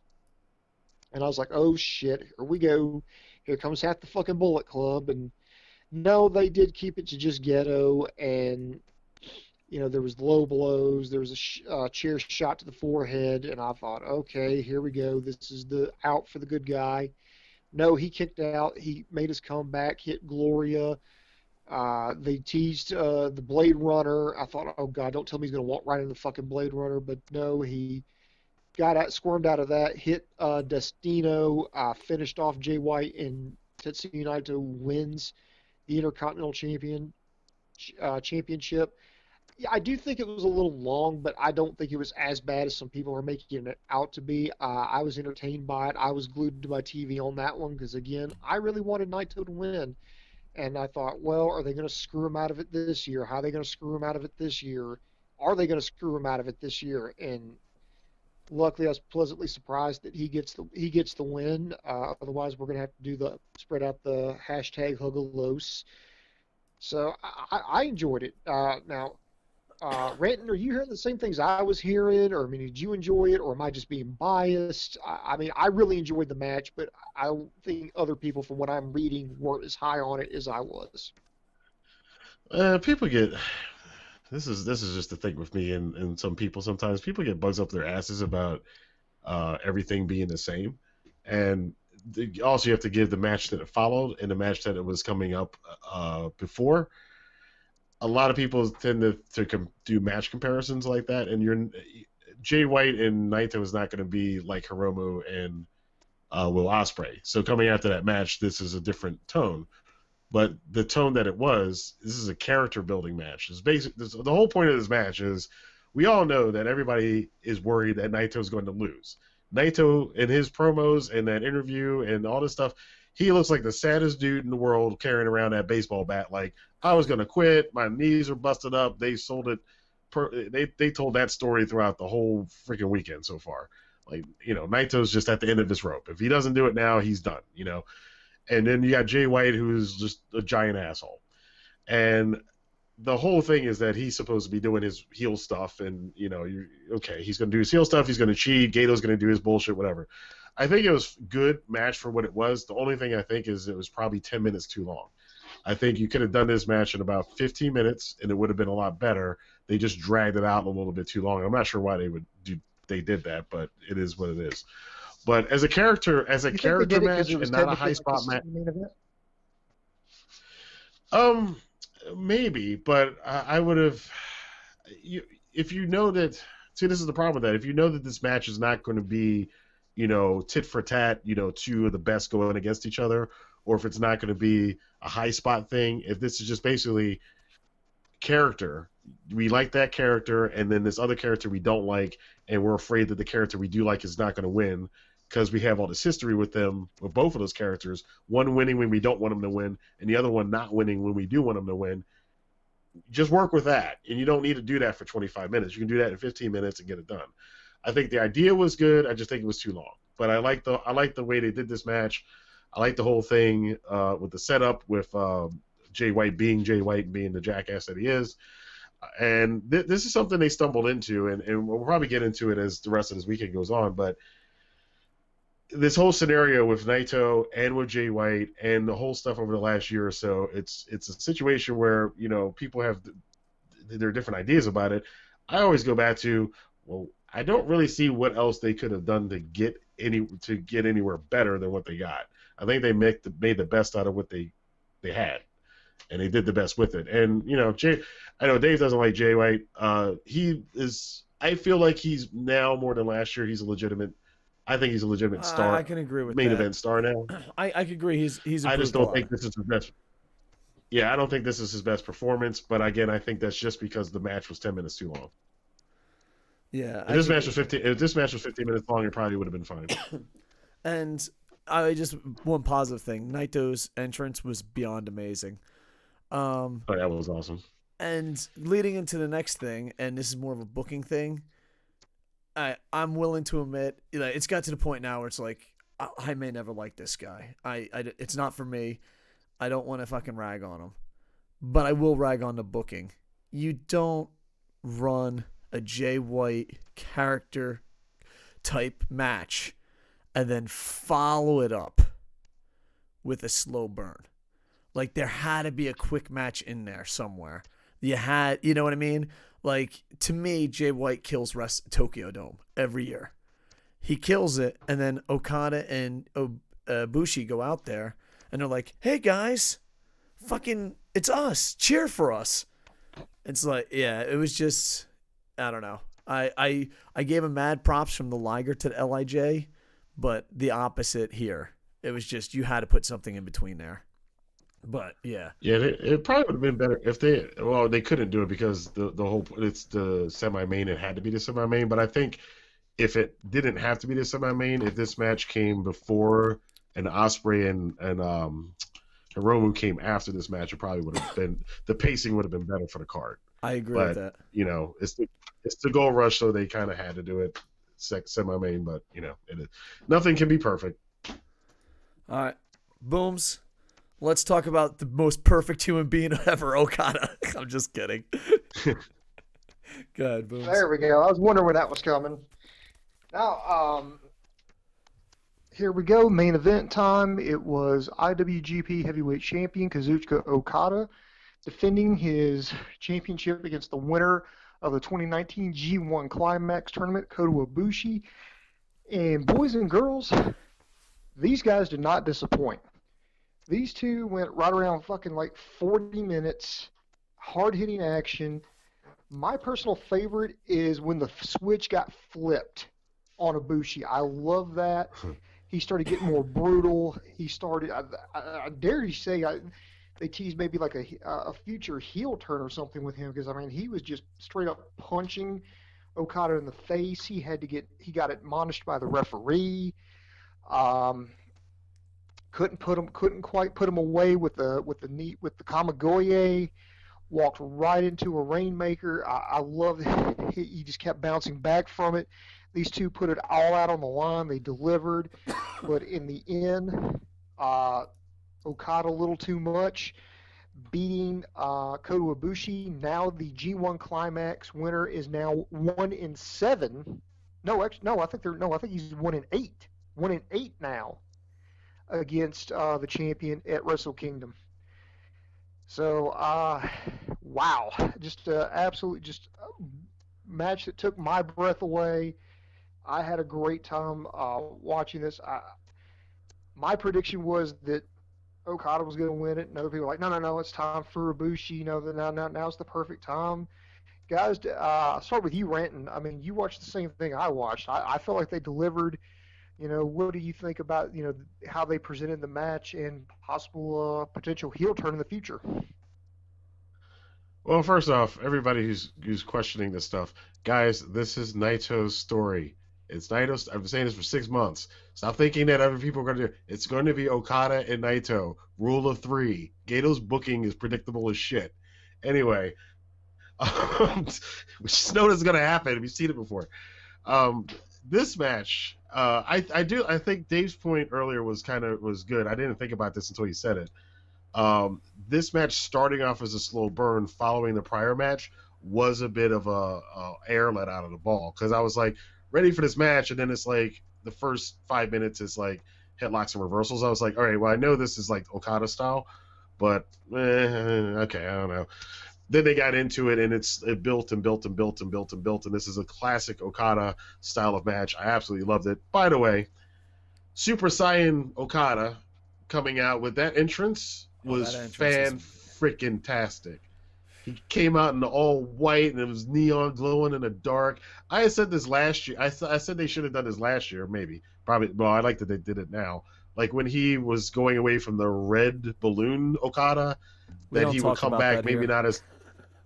Yeah, but he would come back not as... But maybe he needed to get to his final form, which wouldn't be the Golden Rainmaker. Maybe he needed to go Super Saiyan to get back to being the world champion. But they're doing that now here. So that's pretty cool. I like the fact... And that's one of the things I love about this company and Japanese wrestling in particular, is that these characters always have these evolutionary stages, and not only their in-ring work, but their look and their character and everything else. That's the kind of character development stuff I love when they do that. I'm not so wild on the Billy Gunn shorts, but the new look is pretty cool. Ibushi, to Boom's point, Ibushi going psycho scares the shit out of me. So the dude just gets that look in his face like, you probably would kill somebody in real life if like something happened. There's something wrong with you. I don't know what it is, but there's something wrong with Ibushi. But he literally, like, he had that thing, like, anybody who's been in a fight, this. Like, if you're in a fight and you're on top of somebody, and you're just, like, they're covering up, and you're looking for them to, like, open up so you can just hit them. And he was doing that with Okada in the corner. I was like, that is, like, a realistic-looking shit. Like, that's what you would do in a fight, is if somebody's covering up, they're kind of cover up, move your arm, pop, move your arm, come on, move. So I love that stuff. Him no-selling some of the stuff in the middle of the match when he was just like, oh, your little drop kick Okada, fuck you. I'm just like, I'm Ibushi, nothing's going to hit me.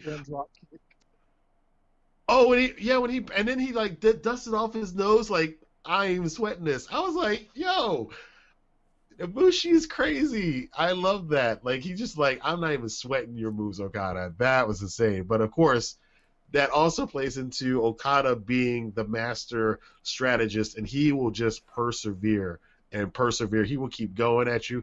It's not flashy. You know what he's going to do, but you can't stop it. And he's just going to keep doing it until you eventually fall. And then eventually that happened, and he fell. The one reversal, the Rainmaker, when you thought Okada was going to hit it and Ibushi came out of nowhere and clocked him, I was like, man. That's why I say it's hard for this match because it's a different style than Hiromu and Ospreay.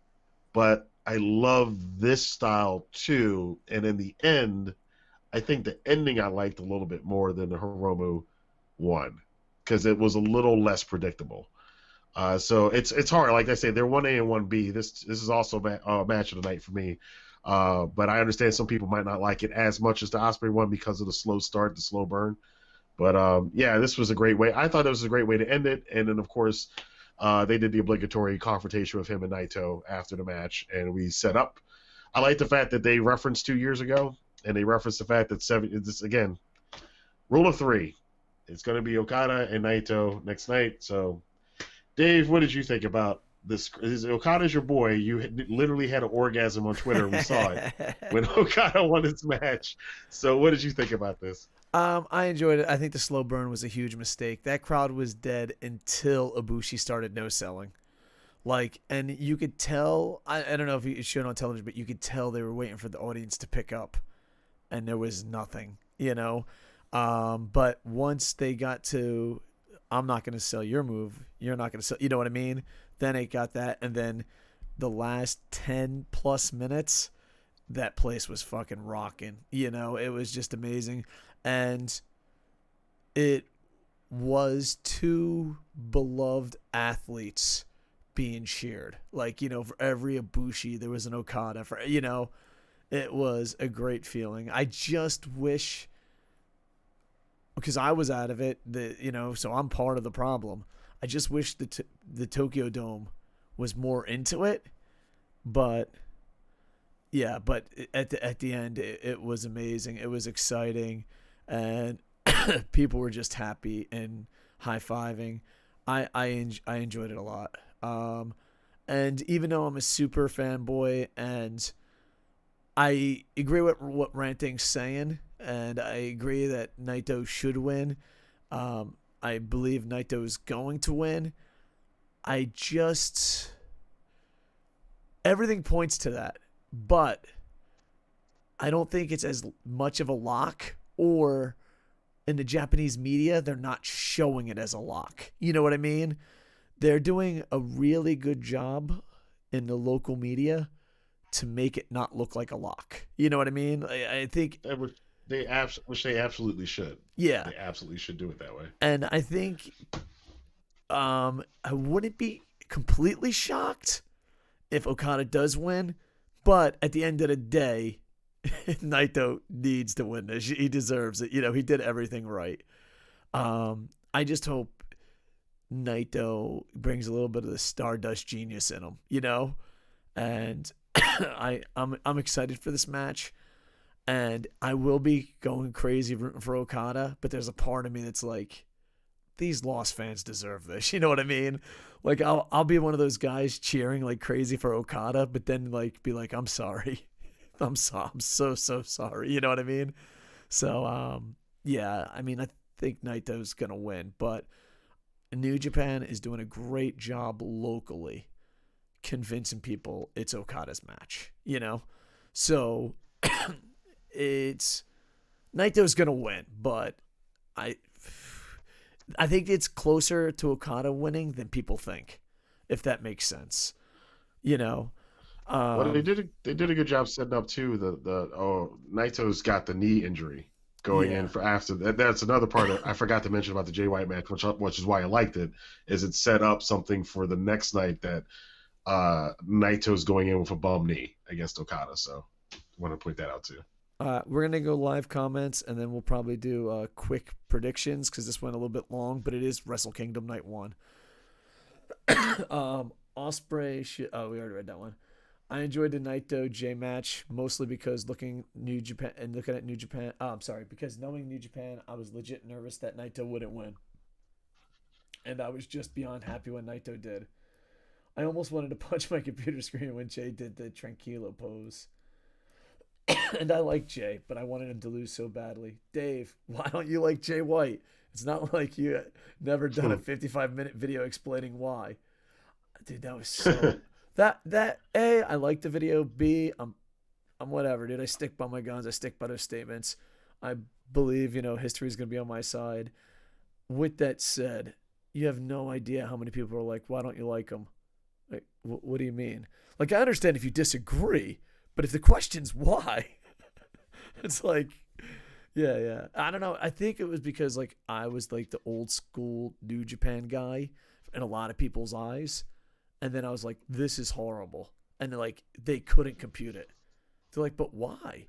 Like, I saw the video, I don't know. I think I broke a lot of people's hearts.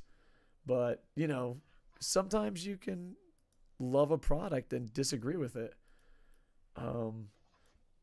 Ibushi versus Okada, me versus Dave. This is Golden Star. Awesome match. I was cheering my heart out for Ibushi and was heartbroken when he lost.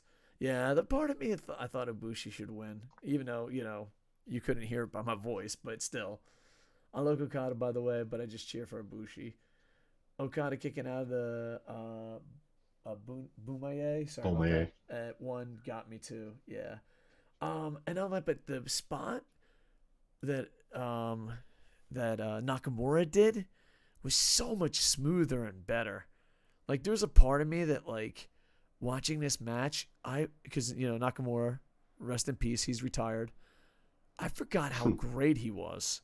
But when I saw other people doing his moves, I was like, oh shit, he used to be awesome. A Bushi Maker, Also, that tombstone on the ring apron made me cringe. That scared me. Dave, looking at LIJ fans, I'm sorry. I love you. Exactly. Dave, we can't be friends anymore since you were cheering for Ibushi. Yeah, dude, I kid you not. You have no idea. Golden Star's making fun of people. You have no idea how many people were like, I thought we were friends. How could you not like Jay White? And I'm like, hey, bitch, I don't know if we're friends. And B, seriously, if you're going to give up a friend because they don't like a pro wrestler, dude, you got fucking mental problems. You know what I mean? Dude, I don't know, Rantin, if you ever had an opinion where people said we're not friends anymore. And you're like, I didn't even know we were friends. But on top of that, really? You're not going to be? I don't know. I could not. Yeah, I have. Go ahead, sir. Yeah, I have a YouTube channel. That's pretty much a daily thing of people who are not my friends saying that they're no longer my friends because I don't put what they think in the top 10 in my top 10. That's my top 10. So yeah, it happens. I don't know. I mean, I've lost some friends over some stupid things, but that takes the cake. All right. Yeah. How about this? I'll read the matches, and we'll go boom, boom, Rantin, me for predictions. Sound cool? All right. We got Liger, Sano versus Takahashi and Lee. Boom, boom. Your prediction. It's going to be Takahashi and Lee because if Liger wasn't going to, if he didn't get the victory tonight, he's sure as hell not going to get the victory tomorrow. Takahashi and Lee may be a little set up for Liger passing a torch if that's not going to happen at New Year Dash. Hey, listen. If Liger unmasks and gives the mask to one of those two, I know he won't. I'm man enough to admit on air, I'm going to cry. I'm just going to cry. There, I said you're it. a sissy, but that has nothing to do with the match. Oh. Whatever, dude. Tokyo Dome was full of sissies. Like, everyone was looking straight ahead. You know, like, no one would admit they were crying. I didn't say they were sissies. I said you were a sissy. It's true. I think Liger goes under. Next, IWGP Junior Heavyweight Tag Team Championships. Ishimori, El Phantasmo versus Roppongi 3K. I got booms.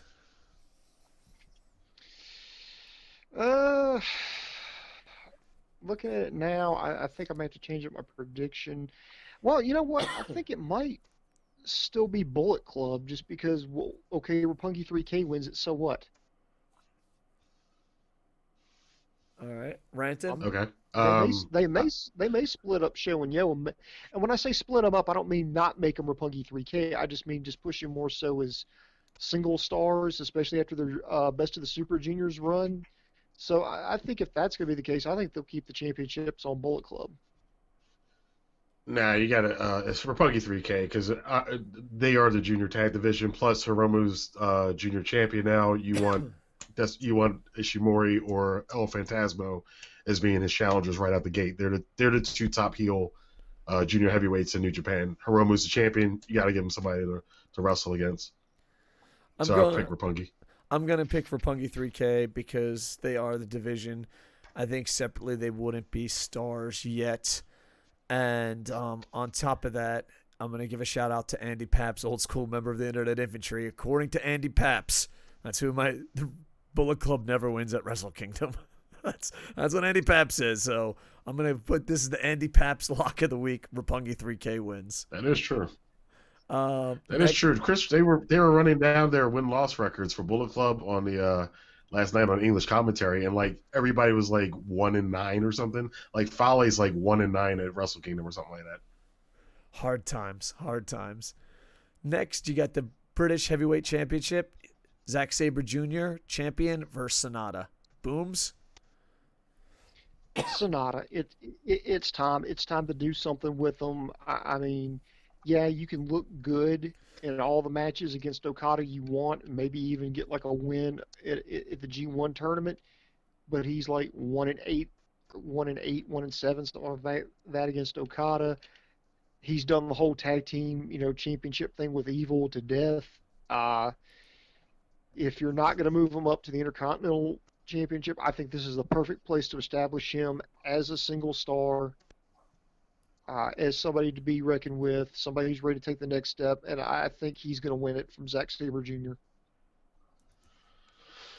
I was 50-50 on this one until last night, and I think it depends on if LIJ wins the never open 6-man tag titles in that whatchamacallit thing they have earlier in the night. If they win the 6-man tag titles, then this is a lock that Sanada's going to win it, because I think what they want to do then, all of LIJ will have championships at the end of Wrestle Kingdom, if that's the case. So And that would be a beautiful sight. Ibushi's... Yeah, if they win the never open 6-man tag titles earlier, Sonata's winning this one.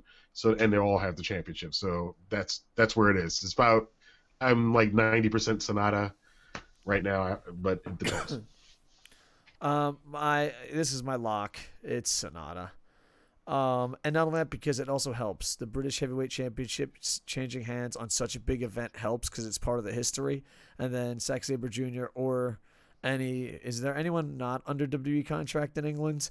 Zack Sabre Jr. And Zack Sabre Jr. can win it back home. My prediction is Sanada because it helps the championship. It helps the draw. You know what I mean? Overall, there's too much positive in Sanada winning it. Next, the IWGP United States Champion. You got Jon Moxley champion versus Juice Robinson. I think across the board this is pretty easy to predict, but let's see. Boom, boom. I got Juice Robinson. Moxley said he's either going to win everything in Japan or he's going home with nothing. As far as I know, I don't think they have anything scheduled or planned for Moxley after this. I think he was only contracted for so many appearances, and I think the part of the reason why they did what they did was so he could they could get all the appearances they paid him for out of it. So I think Robinson, and God, that would be a hell of a story right there. Robinson, he winds up becoming a dual champion. Yeah. Right.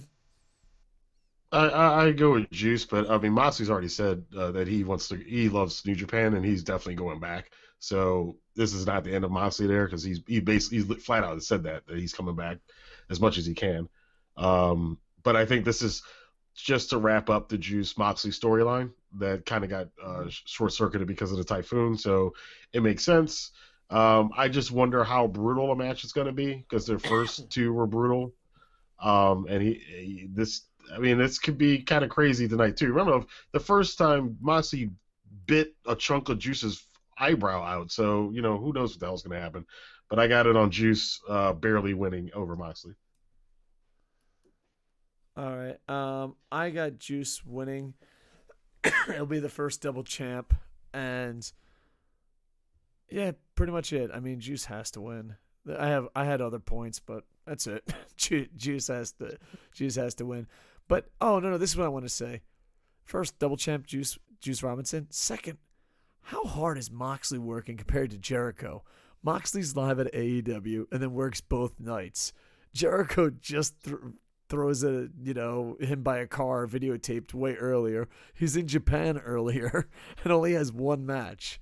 So Jericho's in the board. Jericho's having some meetings. That's where his time is right now with the executive committee. So Juice Robinson. By the way, not to be one who spreads rumors and everything and gossip, but did you notice during the Ibushi Okada match, Ibushi hit a knee strike and they referred to it as a V trigger? Yeah, they finally did. When he did that last time he did that, they didn't. They just said, "Oh, it was a knee strike or something." Yeah, the moratorium on Kenny Omega is over with New Japan apparently, so they're not mentioning him anymore. Well, and the fans during the match, people were screaming V trigger, and like when they showed the close-ups of the wrist, they were holding the wrist and like V trigger, Rainmaker, V trigger, Rainmaker. It was pretty exciting. Next, the Never Openweight Championship. I think this is the hardest one to predict. You got Kenta as champ versus Goto. So, with that said, the hardest one to predict. Boom, boom. Is your prediction? Kenta. Fans hate him. They love to hate him. What better way to keep them going, keep the momentum going, keep a little heat on Bullet Club by having a guy that they can't stand walk around with one of their championships? And he's like, is there any other takers, any other challengers to this? And besides, I just don't think Goto really gains anything by winning. Well, he gained face back because Kenta's been humiliating him in those promos, and those backstage he's been making him look like ass. So Goto's got to save some face. But I think this match entirely depends on Shibata. What is Shibata gonna do? He better be in. I'd be shocked if Shibata did not show up at some point in this match. If Shibata is there to help Goto, then Goto will win. If this crazy theory that Shibata might do a swerve, that's possible too. But I think it depends on that. If they're going to have Shibata involved in this, I think that it's Goto. If not, Kenta's winning. Yeah, it's going to be interesting, and I don't know. It would be a magical moment. I'm saying Kenta's going to win, and I pick on heels a lot. I'm like, oh, fucking Kenta's being the heel the right way. You know, I pick on heels a lot. I have to give props. You know what I mean? When someone's being a heel correctly. I think Kenta's going to win, but I think this is the hardest one, and I think it's the most exciting to predict. Next, we got the bronze medal match. Ibushi versus Jay White. Boom, boom. Who's bringing home bronze? This is tough here because I mean, I asked you this before, you know, when we were doing like the preview for this is, you know, somebody's going to have to lose twice. How do you lose twice and still say face? You know, how do you, and I thought, now that I think about it, you don't. So I think it's going to be Jay White. I think Jay White's going to win. He's going to get his heat back. He's going to continue to be a revived heel. Oh, I beat your, you know, I came back. You know, you guys, you know, I blame you for having me lose my Intercontinental title, and I'm going to beat one of your beloved favorite stars. Now, you know, boo-hoo, go cry. I'm doing this despite you. And then Ibushi is going to do. They did it with Okada a few Wrestle Kingdoms ago when he challenged Tanahashi after winning the G1, came up short, and Tanahashi said, you know, well, you're good, you're close, but you're not ready to be the ace just yet. And then he kind of went a little over a downward spiral, found himself, and then came back, you know, won the championship, and then the roles were reversed, where Okada came in as champion, Tanahashi came in as the challenger, and Okada finally beat him by hanging onto the wrist. So I'm thinking what they're going to do is they're going to have Ibushi lose, and I think they might, you know, he might have to do some soul searching. Did I make a mistake by signing a contract?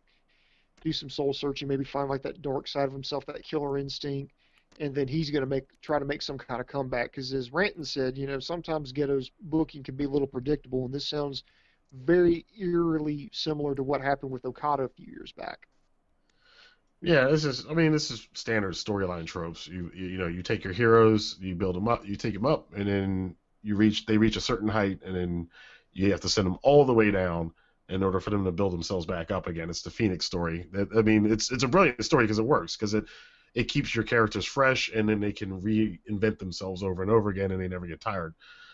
Plus, Jay White, he needs, not that he needs the heel heat, but you know, if he gets a win over Ibushi, that sets up again something in the future. Plus, they'd be 1-1 since Ibushi won the G1. Ibushi can go on a losing streak. They're going to do that Phoenix thing with him, which, you know, who knows if it'll be Dominion. You know, I expect to see Ibushi back maybe by Dominion, if not next year at Wrestle Kingdom, for him to come back up to the top again. So I got Jay White winning. I have Jay White winning. I think we're all on the same page with the storyline. The only thing is, I just want to add, this match better be short. I don't give a fuck who wins. It better be short. Doesn't need to be long. Yeah. So I'm hoping, like, just, holy fuck, someone hit a finisher, it's over. I didn't see it coming. It's got to be one of those matches, you know? And yeah, and most likely Jay White will win. Next, this, with one little mention of AEW, this spiked the interest in the semi-main event. You got Tanahashi versus Chris Jericho. It was so weird being at a 1-4 Tokyo Dome show and Tanahashi not being there. Granted, he's going to be there tomorrow, but still, it felt weird. Booms, Tanahashi, Jericho. Your thoughts? As much as I want Tanahashi to win, and get a championship, and I want to see Tanahashi appear on AEW television. And all the talks and all the rumors about this deal, well, nothing's been made official as of yet. And I think Jericho's going to win because I feel like Jericho has to win because if he loses again, then it's just going to be, okay, it's time for Chris Jericho to come and cash his check and lose. Because with the exception of defeating, I think, Naito and Evil, I don't think he's won in New Japan. I know he lost against Omega. He lost against Okada. I feel like, there's got to be some kind of threat. There's got to, especially if they're going to continue to have him back, they need to have people feel like, well, there's a pretty good chance he could beat one of our guys. And I think if Tanahashi is one of those guys that can afford to lose because he's not in the main event picture. I mean, he's not a champion. He's not in the hunt to be a champion. He's unfortunate. And I don't want to say this in a rude, disrespectful way, but his career is starting to wind down. He's transitioning to a different phase of his career where I'm not going to say he's going to be like a full-fledged New Japan dad, but he's going to be there, he could be there to, carry a division if you need him to, put somebody over. So I think if he loses here, it's not going to absolutely just kill Tanahashi. So I think it's going to be more about just, proving that Jericho can be a threat as far as when he gets to the ring with a New Japan talent. So I think he's going to be a massive troll here, and Jericho's going to win. Yeah, I was 50-50 about this. I think I'm more 60-40 now that Tanahashi's going to... But first off, it's Tokyo Dome. It's Tanahashi. Also, if Jericho's done after this, he pretty much would have fulfilled what we thought he was going to do when he came back in. The whole thing was for him to go against the big four at that time, which was Okada, Omega, Tanahashi, and Naito. This is the last of that big four. I don't think there's any money in Jericho and Jay White, and I don't think there's any money in Jericho and Ibushi, the new big four. So, this would probably be the last. He's 49. He's doing AEW. This might be the last time he does a big match in New Japan anyway. And if they can get a little bit more juice out of this by having Tanahashi win this one and having an AEW championship match down the road in America, that's more money. So to go for the money, if I'm going for the money, Jericho's winning. I mean, Tanahashi's winning. And for a rematch with Jericho back in the States. I am predicting Tanahashi because I have an addiction.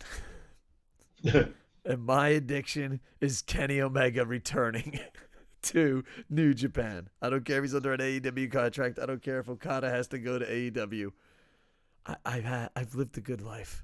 I've seen Okada versus Omega. I need it. I need it with all my fucking heart, okay? I'm sorry. I have a problem. My name is Dave Koco, and I have a problem. I can't get enough Okada versus Omega. We're with you, Dave. There are far more Kenny Omega matches in New Japan than there are in AEW, to be quite honest with you. Yeah. So I'm rooting for Tanahashi just for the simple fact is I feel, and Rantin's brought this up on his videos, I feel AEW and New Japan has to become a thing. It just has to. So, and not only that, but Chris Jericho is getting older. Think of all the great things he can accomplish, and he's going to accomplish making New Japan and AEW work together. That's another feather in his cap, and he has a zillion feathers. So, Jericho, much love. And do you think? Go ahead, sir. The question I was going to ask: do you think it might not be a pinfall finish? I don't know. I think it has to be a clean finish. That's what I think, or a tap out. Jericho, Tanahashi beats him with the walls of Jericho. Oh, that would be cool. But yeah, Tanahashi does do that variation of the walls of Jericho too. Yeah. I think he'll beat him Judas Effect. So, all right. It's going to be interesting. But here's the thing. We all have to admit the AEW talk has made this so much more interesting. Oh, yeah, absolutely. All right. Now, champion versus champion, Okada versus Naito. And I'm pretty sure we're going to go across the board. I just might give one guy a higher percentage than the rest of you guys. Okada, Naito, booms. I'll just make it short, sweet, to the point. Naito. I feel like, this is kind of like the apology for fucking him over 2 years ago. Rantin, I don't think you've said it enough. I think literally you've said it 8 million times, but let's just make it right. Watch Rantin pull a fucking quick turn, a shock, a plot twist. He's like, Okada, of course. Well, actually, no. I mean, again, I go on, as a writer, I go on narrative shit. No, most people don't, but I go on narrative shit. The narrative makes sense in the long run if you understand Gato's narrative. It's trilogy, it's Trinity's Phoenix stories. That's what he does. It's classic literature stuff that he does.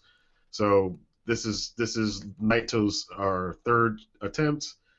This is this Phoenix story. He was, again, remember, I think I said this to you, Dave, a couple of days ago or a couple of weeks ago. Coming into this, Naito had nothing. Ibushi had the briefcase. Jay White had the IC title. Okada's got the world title. The irony of that is Naito comes out with everything and everybody else has nothing. So that's the story. So unless Gato and the higher management is completely batshit crazy and they want to commit suicide and have a bunch of LIJ fans walk out and quit on the company and go watch some of the other guys that are trying to come up in Japan right now. All Japan stock is rising very fast. Exactly. Unless you want them to go convert over to All Japan, you want to end this 7-year storyline that you've had with Tetsuya Naito that, again, I've said before, I think it got derailed with the Kenny Omega Okada thing blowing up, and Naito would have had the belt 2 years ago if it wasn't for that. But it's time. It's Naito's time. He's almost at the end of his active career because his knees are almost shot. You give him this title run. You do it. And I think the cool thing I think is going to be about this match tonight, though, because of like what Boom said and what a lot of people have been saying about this whole Naito thing for the last 3 years at least, is because there's so much, he's been screwed over so many times. This match is going to be, you're going to be holding your breath because every near fall you're going to be like, no, they're not. No, So everybody is just going to be on pins and needles until Naito wins to think that he's still going to lose, So they actually benefit from the fact that they've had this kind of very disappointing booking with him in this title and his chase for this title. One title shot in 2 years. It's got to happen. And I think Naito's going to win. I just want to give New Japan props because locally and in their language, they are convincing a country Okada's going to win. And it's like they have done such a good job. And I think Naito's going to win. But like if you're watching it from here, you're just like, you know what I mean? They're doing a great job of misdirection, or they're telling a story that isn't going to pan out. But Naito deserves this, but above that, the LIJ fans deserve it. And this is coming from Okada's biggest fanboy. Just look at my Twitter account. I don't know. It's going to be weird if Okada wins. He's not going to, but it's going to be really weird. And yeah, but I think Naito wins. It's almost guaranteed. We're going to go some live comments and go Golden Stars singing the Roppongi 3000 song. By the way, Roppongi 3K. Me and my friend last year, we just looked at each other, and we're older. We looked at each other and we're like, is this fucking cheesy or are we old? Like, you know what I mean? Like, is this cool and we're just too old? Or is it cheesy and we don't get it? You guys are a bit younger. You're in the States. You're hip. Is Roppongi 3K cheesy, cool? Am I too old to understand it? I think they're awesome. But at the same time, I'm looking at them like, is this legit? Is this what cool is? The song is terrible, but they had a video on Twitter that I saw that they tweeted out, this video, and it's very slickly done of them, and that it's the next step or something for them. So I'm not sure. We might see a little bit of a change in Roppongi 3K if that tweet video means anything. But I've grown to like them as a tag team a lot more when they first started. I didn't really like them, but Sho and Yo, their personalities have come out so much now. I really dig them as a tag team. I kind of want to see them stay a tag team for a little bit longer. Again, and like you mentioned, Dave, they are the junior tag division. So if not them, Moving on. Sanada and his awesome music should win. All right, guys. This is something that is a Twitch tradition. We call it the jersey game. People list off teams, and you just say what jersey you'd like to buy because Twitch has a jersey obsession, and so do I. Baltimore Ravens. I'm going Trent Dilfer. If you could pick one player jersey. I'm a Bucks fan. Are you kidding me? Do you know what's happening right now here in my hometown? Lamar Jackson he walks on water. I just saw him at the McDonald's 2 weeks ago, and the manager's running out the damn back to go take pictures with this guy. Lamar Jackson has set this city on fire. I want a Lamar Jackson jersey. Booms. Trent Dilfer, Jackson, or someone else. Who do you pick in Baltimore Ravens? Jackson. What? No, Trent Dilfer. Dude, I'll take Kyle Bowler before I take a Trent Dilfer jersey. Jericho's working out a deal with New Japan to start selling a little bit of a bubbly in Japan. Yeah, dude, nice. My girlfriend is obsessed with getting one of those. And the thing is, like, we talk about it getting all the time, and then people like legit are leaving comments and tweeting us like it's a ripoff. You know, it's not real. And like we're looking at each other like we know exactly what it is. You know what I mean? It's not like they're scamming us. We just think it's hilarious. We're buying it for the meme. But people are like, you could buy the same thing for $8. It's like, we're not alcoholics. We're not, you know what I mean? We think it's hilarious. Do you guys see Naito and Sanada main eventing a pay-per-view anytime this year or next year? I say... I wouldn't rule it out. Ooh, that's a good question. I mean, I certainly couldn't rule it out. Dave always has this thing about Sanada and the New Japan Cup and how he keeps going up every year. If Naito's champion and Dave's theory is true, Sanada will win the New Japan Cup this year and have to go against Naito. And that is a great storyline / great match. Right. I mean, I feel that's if they're going to do something like that, I think the bold prediction would be Evil turns on Naito, leaves out LIJ, and goes out as a single star. That would be like my bold prediction. See, I think Sanada is the one that breaks out before Evil. That's just me. But yeah, it would be an interesting story. Golden Star says go Ace, so he's rooting for Tanahashi. Someone's asking me what I'm going to play for video games later. Skipping that whole conversation. Golden Star said Jericho versus Ibushi would be a perfect way to set up a Kenny Omega return. Dude, anything you like, you had me at, you know, the Jerry Maguire scene? You had me at Kenny Omega return. You can literally pitch me anything. And if the punchline is Kenny Omega returns, I'm signing off on it.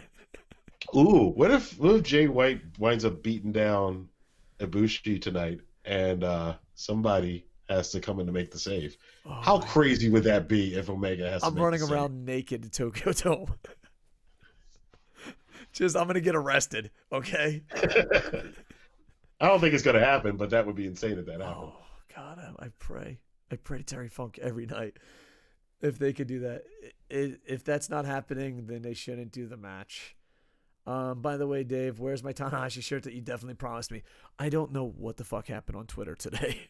I don't know what happened in social media. My phone was like beep, beep, beep, beep, beep, beep, beep with everyone. I think Golden Star started it, but everyone's messaging me and like secret messaging me and DMing me like, you promised me this. I'm like, I'm pretty sure I promised no one anything. Like, it was like, you promised me a Sanada shirt. I'm like, that never came out of my mouth. When, if Naito wins, all the LIJ fans will be hugging each other. I hope so. Madden 20, Dave versus Double R, Bucks versus Ravens. Do you have Madden 20? Here's the thing. I stream a lot, but I'm not good at video games. So I feel like I'm going to be, like, Rocky 3, you know when, like, Mickey's picking, you know, tomato cans? Like, I feel like that's my video game. Like, everyone's like, man, fucking Dave should go battle someone else. I'm like, whoa, calm down. I'm not very good at video games. Do you have Madden 20? One game every 3 months, so yeah, no. You're still beaming, bro. I suck at games. I love them, but I suck at them. And Vamp started it. All right, Vamp. That's it. Dude, it was insane. My phone was blowing up and be like, you promised me a lap dance with Tanahashi. I'm like, what are you talking about? All right. All I promise you is that hopefully All I promise you is I'll be at Wrestle Kingdom tomorrow. There you go. That's my promise. Booms, do you have any promises to the audience?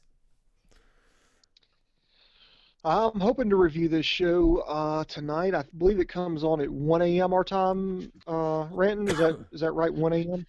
Yeah, if you skip over the stuff at the beginning, it's about 1 a.m. Okay, so 1 a.m. Okay, It shit. says I gotta 12. try to It get says some 12 rest. Eastern time, but it's 1 a.m. Oh, is the show earlier? Okay.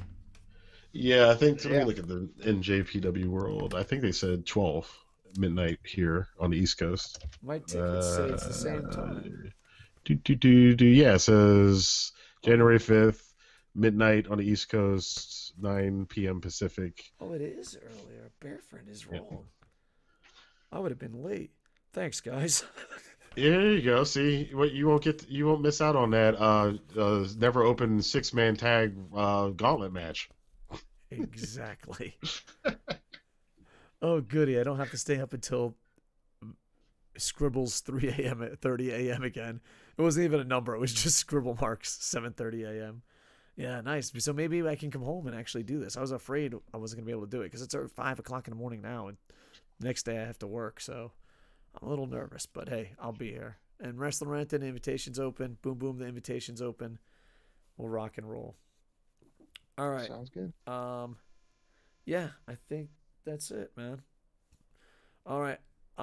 People want me to stream video games. I'm really tired, so follow me on Twitter to find out if I am or not.